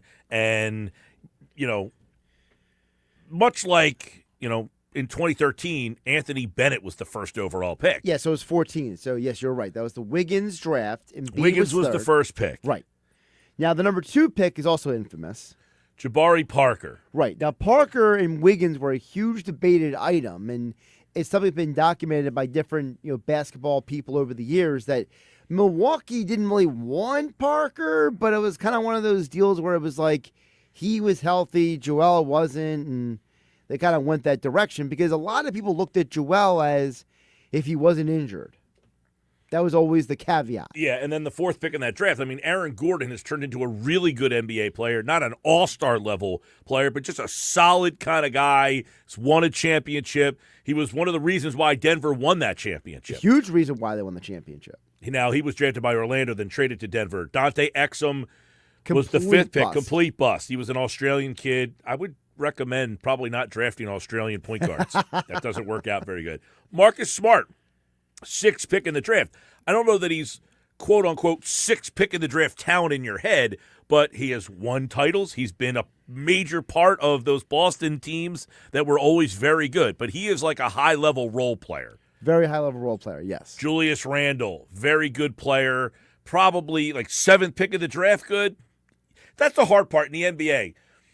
We got to a point in the NBA where the talent pool was so thin that, there was only a handful of impactful guys in every draft. So when you feel like, well, I have the 7th pick in the draft, that's a really high pick, but it's almost like in the NBA getting the 7th pick, it's the 7th pick. Are we really going to get a good player? Julius Randle turned into a really good player, but not a franchise player. Well, what I always go back to, Mike, is, for example, the NFL. How many times have we heard different NFL people talk about how this team only has 20 guys rated as first-round picks, right? Well, the NBA is kind of similar, where it's like there's only a handful of guys that anyone actually thinks are going to be really good players. Everyone else is just up for debate. And it's going to get worse because the NIL, you're going to have less and less kids entering the draft. Oh, I got you another reason why it'll get worse.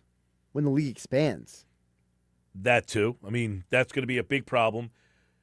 But right now, the NIL, you're going to have kids. There's a date coming up. I think it's March 23rd.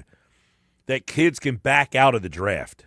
They have up till then to decide where they want to, because they're going to go to they're at the combine right now. At the combine right now. They're going to hear how their draft stock is. I think they have to have by the 23rd of this month. They have to. March 23rd, I think, is the date. Well, March was 2 months ago. May 23rd. Sorry. That's why I said. I was trying to help you there. May 23rd. Well, most people probably figured that I meant May, but you probably took me literally. But listen, I'm trying to help you with May 23rd with the trolls is the date. Who will text into the text board and yell at you. May 23rd is the date. They have to make the decision. They're at the combine right now, so they're going to go through the combine.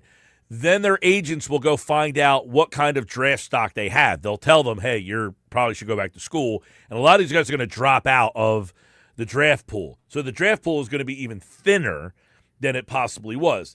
That draft, though, was terrible after a while. I mean, you had like Nick Stauskas, who I was a huge Stauskas fan. I wanted the Sixers to draft him. They didn't. They ended up getting him. I mean, the next good player was 13th overall. We had Vonleh, who stunk. Horrible. Elfrid Payton, who was kind of a role player. Doug McDermott, kind of a role player. Saric. When the Sixers drafted Saric, people thought like they stole this guy, and they stashed him for a couple of years, and Saric turned into an okay player. Nothing He's been a special. solid NBA player. Zach LaVine has been the next player. He was very good. By the way, TJ Warren was the 14th pick. You know, he's still playing in the G League. Good for him. I called one of his games this year. Really? Yeah, he was playing in the G League. Does he still barely jump? Yeah, he just catches and shoots.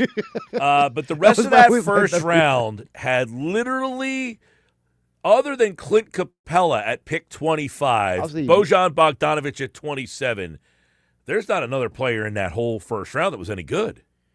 Yeah, Gary Harris had a little run. Capella is probably the one that I would focus on.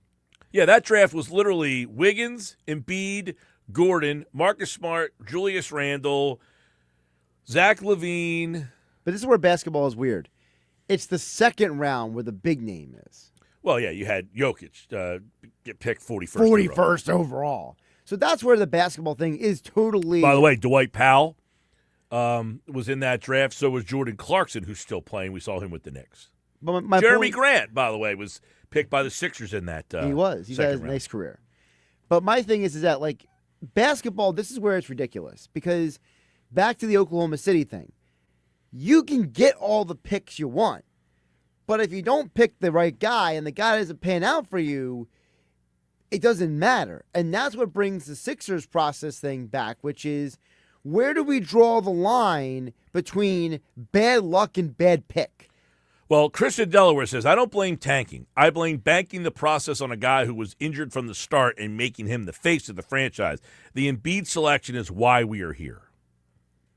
Okay, so which I would say, so do we re-legislate every pick who is not Embiid and see who they should have picked? Is that what we're saying? Should they have not have picked Ben Simmons? Should Right, because if they take, well, if they don't take Embiid and let's say they take, Aaron Gordon. Aaron Gordon is not an MVP level player. He's the guy that just, you're like, okay, we drafted a guy number 3, but he's just not good enough. Well, what about the next year draft?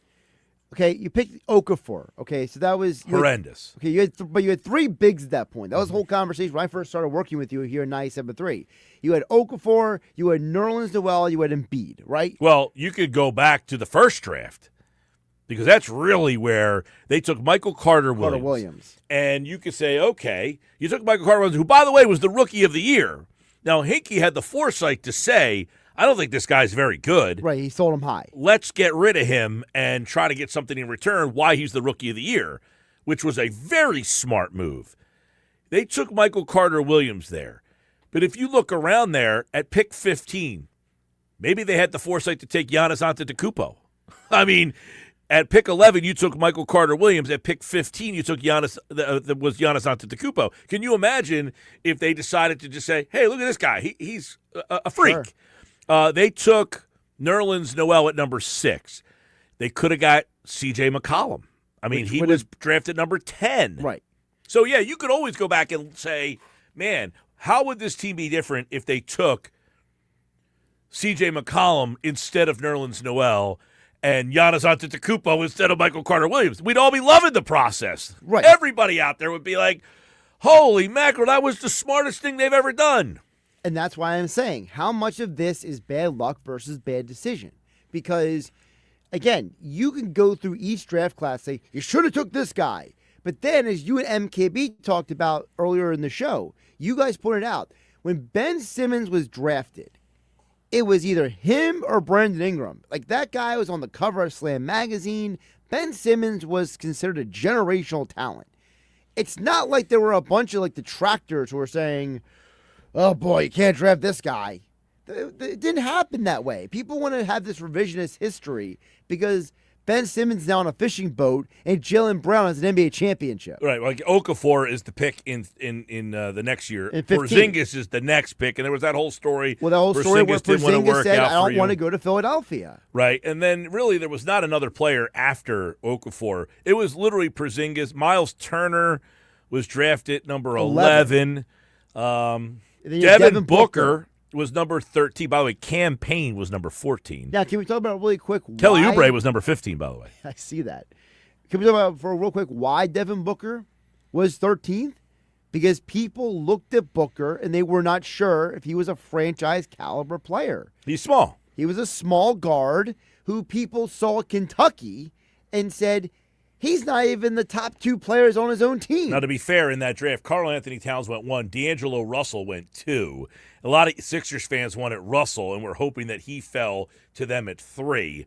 That did not happen. They ended up going with Okafor. Which is also a funny story because for those who don't remember, and this was documented in one of the Lakers documentary, is that Magic really wanted D'Angelo Russell. I hated Russell. I wanted nothing to do with him. Magic Johnson wanted him so bad. So the Sixers ended up with Okafor, and at the time, we all felt, okay, they have Nerlens, who had been hurt. Yep. They had Joel, who had missed hurt a whole year. So they figured we've got to take Okafor in the case that Nerlens or Embiid never end up getting healthy. So now we're kind of taking a third big man, which I was never a big fan of, but that was their thought process, that Okafor was the best player available in that spot, and the Porzingis thing kind of blew up in their faces. If you took Devin Booker, who turns out to be the best player outside of Towns in this draft, although you can make a case that Booker and Towns are Booker is an awesome guard. Towns is I probably would have taken Towns. Well, still, think about it this way. To your point about the whole Embiid thing, if they would have taken Booker to pair with Embiid, this team would look completely different. Right. So if you take Booker at 3 at that time, you're you get getting roasted. ostracized. Yeah. Much like if you didn't take Ben Simmons, so the next season now, fast forward to 2016, they take Simmons. Ingram was the second pick. Jalen Brown's the third pick. But if you take Jalen Brown, number 1 overall, You're now destroyed. He's the best player of that group, you're getting roasted for that. At the time, Jalen Brown was viewed as a guy who was a huge project. He was not viewed as an NBA-ready player. Now, Jamal Murray was taken 7th in that draft. If you take Jamal Murray instead of Ben Simmons, you're getting roasted. However, if you take Jamal Murray, where are you today? You look a lot different.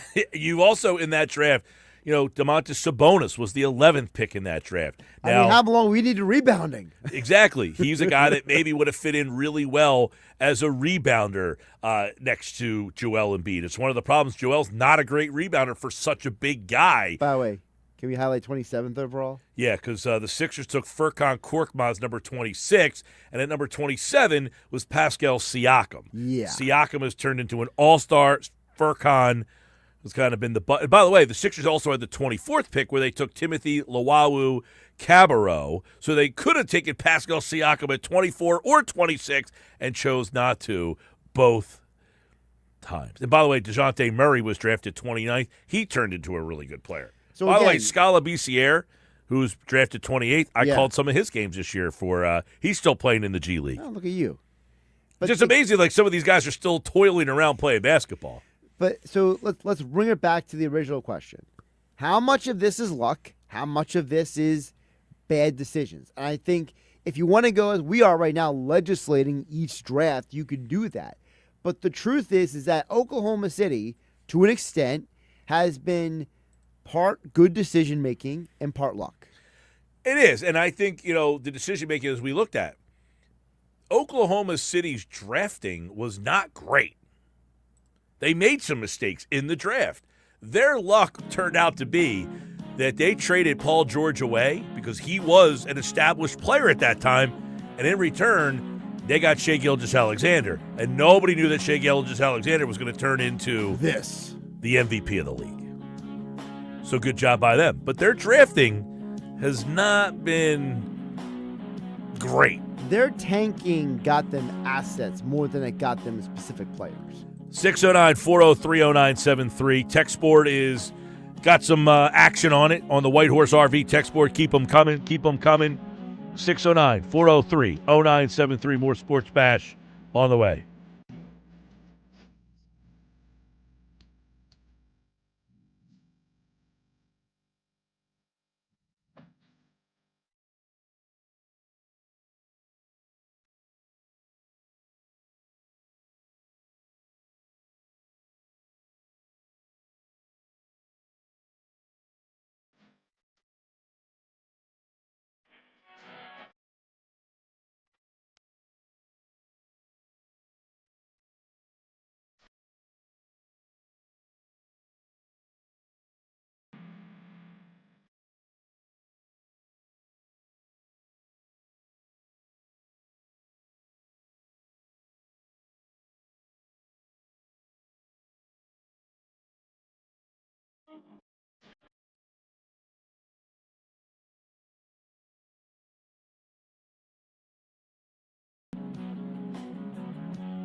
All right, Sports Bash Live. So, do you remember what pick Shea Gilgeous-Alexander was?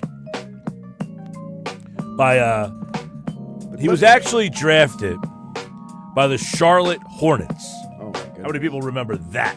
Don't. Shea Gilgeous-Alexander was actually drafted by Charlotte. Do you know? So he got drafted by Charlotte. Do you know how he ended up in L.A.? How did he end up in L.A.? Was it a draft day trade? He was selected 11th overall Uh-huh. on draft night. He was traded to the Clippers for the 12th pick, Miles Bridges, and 2 second-round picks. Oh, that's poor. Played 1 season with the Clippers, I remember that. and then he was traded to Oklahoma City. And which draft was this? What, 2018? 2018 draft, yes. Wow. That's crazy. So Miles Bridges. his first year he played with the Clippers. Then he got traded for Paul George. He got traded to the Thunder with Gallinari, 5 first-round picks, and a pick swap for 2 other first-round picks in exchange for Paul George. 5 first-round picks. All I can hear right now is Steve Ballmer screaming. Remember that press conference? Can you imagine? You traded 5 first-round picks for Paul George. Now, Paul George, 2019, a little different than Paul George that the Sixers have now, but still, That's true. 5 first-round picks. That's a lot. It is a lot. And nobody saw that Shea Gilgeous-Alexander was going to become this guy. So is that bad luck or bad decision? Again, that's what I'm saying. That's why I think that it's, if you're going to criticize the process, you have to draw a line. You have to draw a line between where's the bad luck, where's the bad decision making.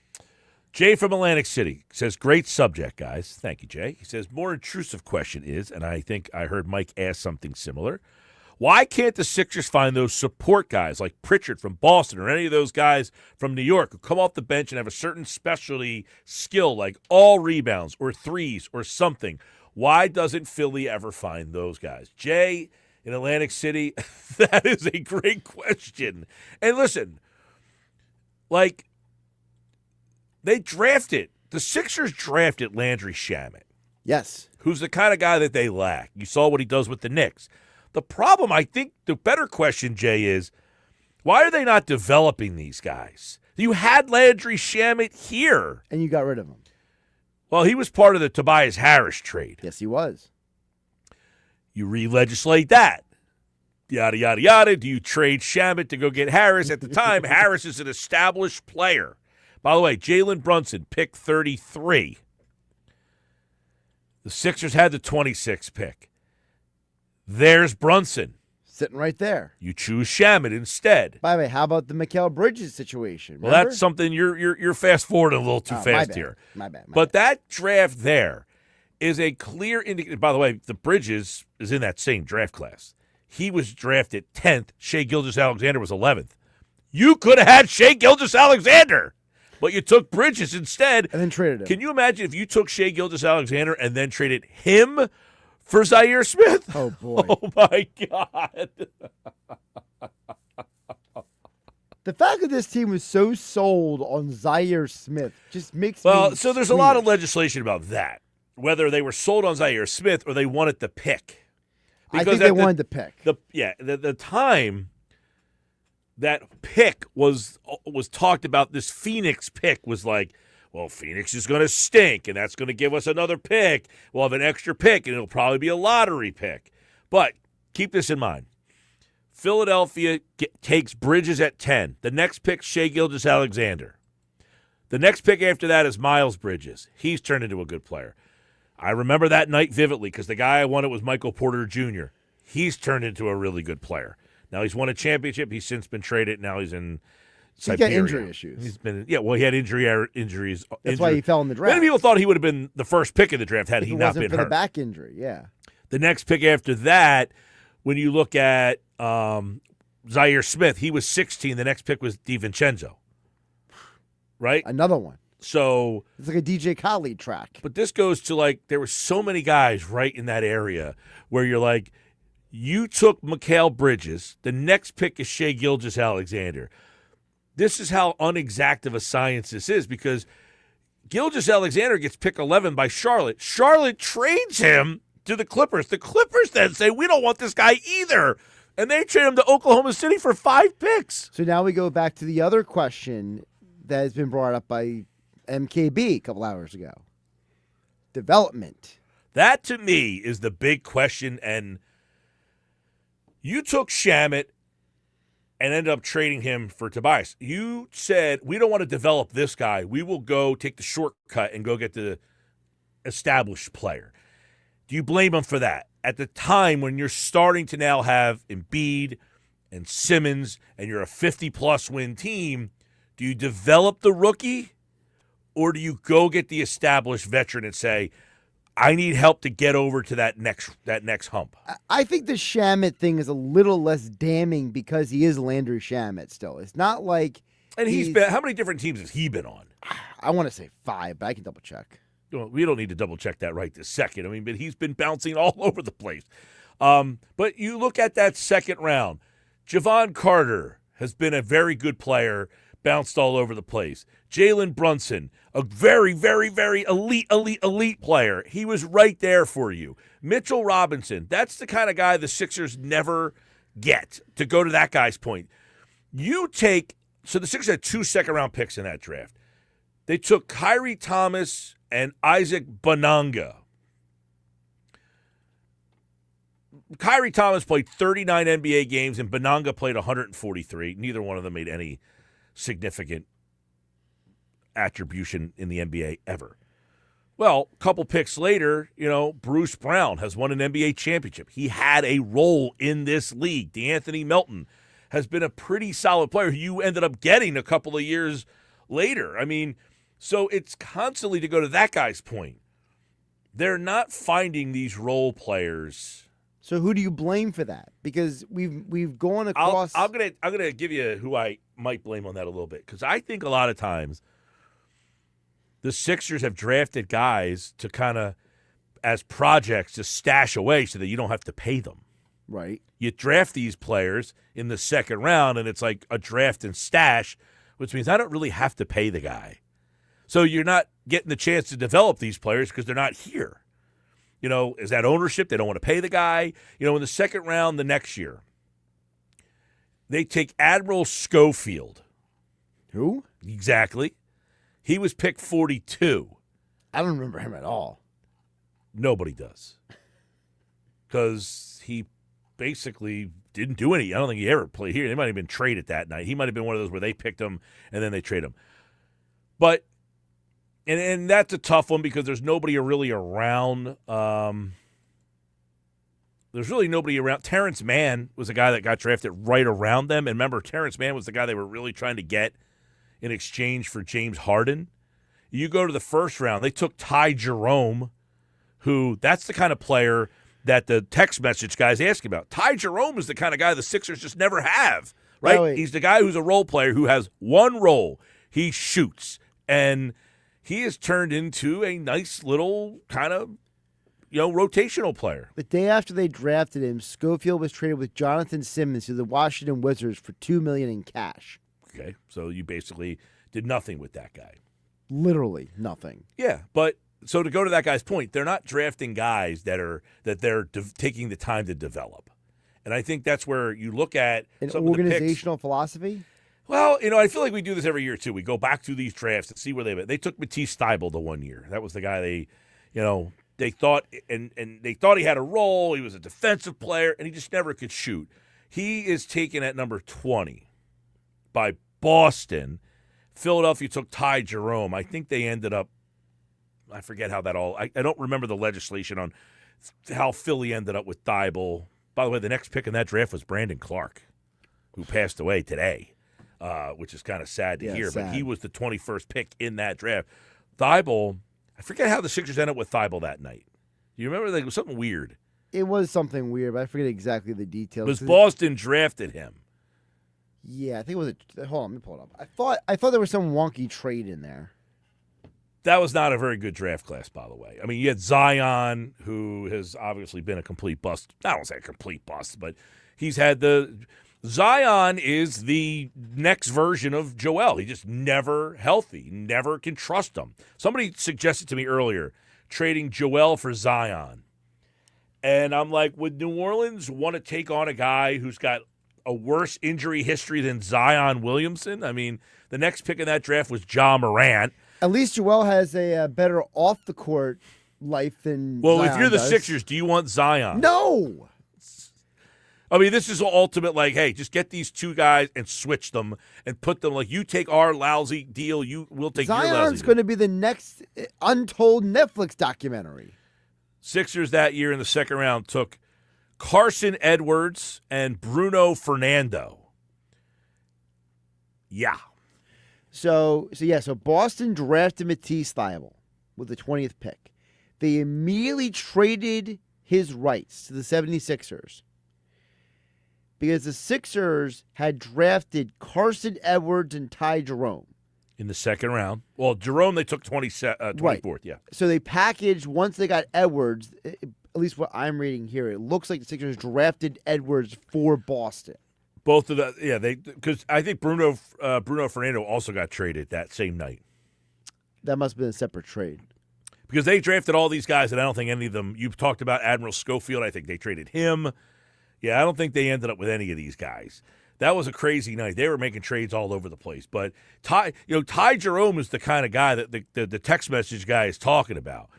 He's the guy that basically serves one purpose. He shoots 38% from three. This year he shot 42% from three. Last year he shot 43% from three.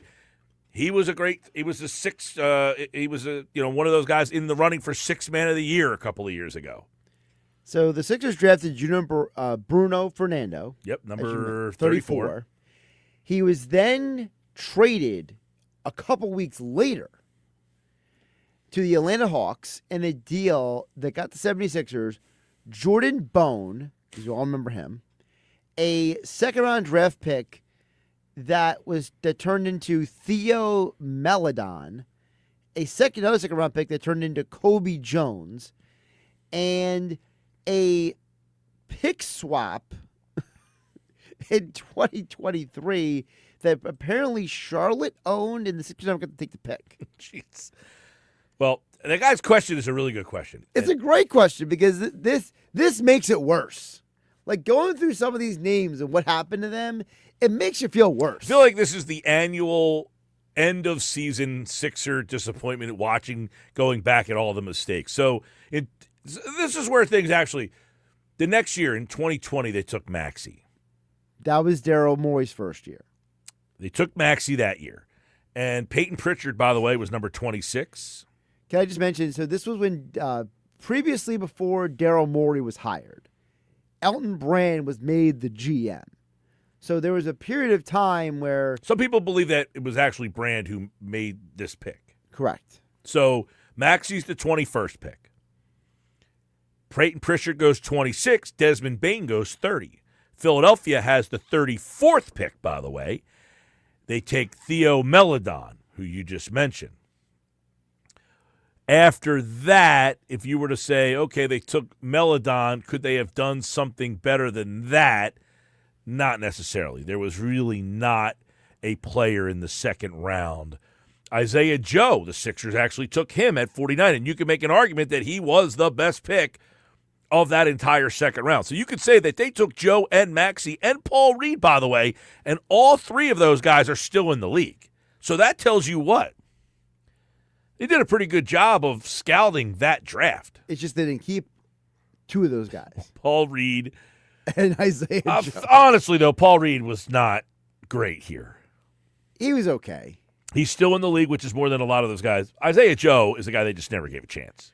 Well, he is similar to a lot of the guys that we're talking about, which is the Sixers didn't want to develop these Correct. guys. That's a guy that they just never developed. They actually released him. It wasn't like they traded him or they just released him.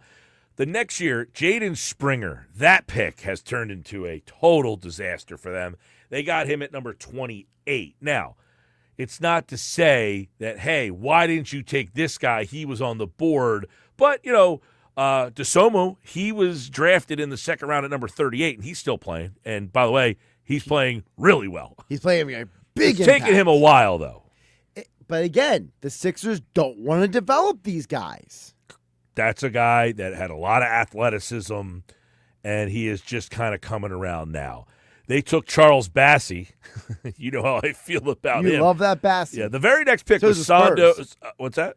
I said you and the Spurs both love Bassey. Yeah. So the next pick was Sandro Mamu Kelovila. Yeah, him. He's actually a free agent this year that I think would be a good fit for this team. He is a free agent, big, that I think would be a good fit for this team. So maybe we might have to practice saying Sandro Mamu Kelovila. Got it? I need to look his name up. By the so way, I the can pick before see Charles it. Bassey was Luca Garza. It's always fun to kind of go back to see who did a good job finding people and kind of like, developing them. But you talk about the development. That's the problem. I think, the Sixers in the next year took David Roddy with the 23rd pick. And by the way, Marjan Beauchamp was picked the next pick. He's now on the Sixers. Yeah. That was not a great draft. There's not a lot of guys anywhere near there that you're like, man, Nembhard, he's turned into a good player. Nice guard. Was the 35th pick in the draft, 31st pick, in the draft. And that's a guy that I guess you could make the, argument that, hey, you took David Roddy, who, by the way, was on this team for a little time last year, I think it was, and he was terrible. So he was in Atlanta for a little bit. All right, a little fun there, a little, walk down memory lane of all the mistakes and the coulda, shoulda, wouldas and all the have-nots and didn't happens and yada, yada, yadas. All right, coming up, we'll wrap up today's show. We'll read off a couple more text messages next on the Sports Bash Live, 97.3 ESPN.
Oh, we're getting ready to get out of here. Good text, everybody, on the White Horse RV text board.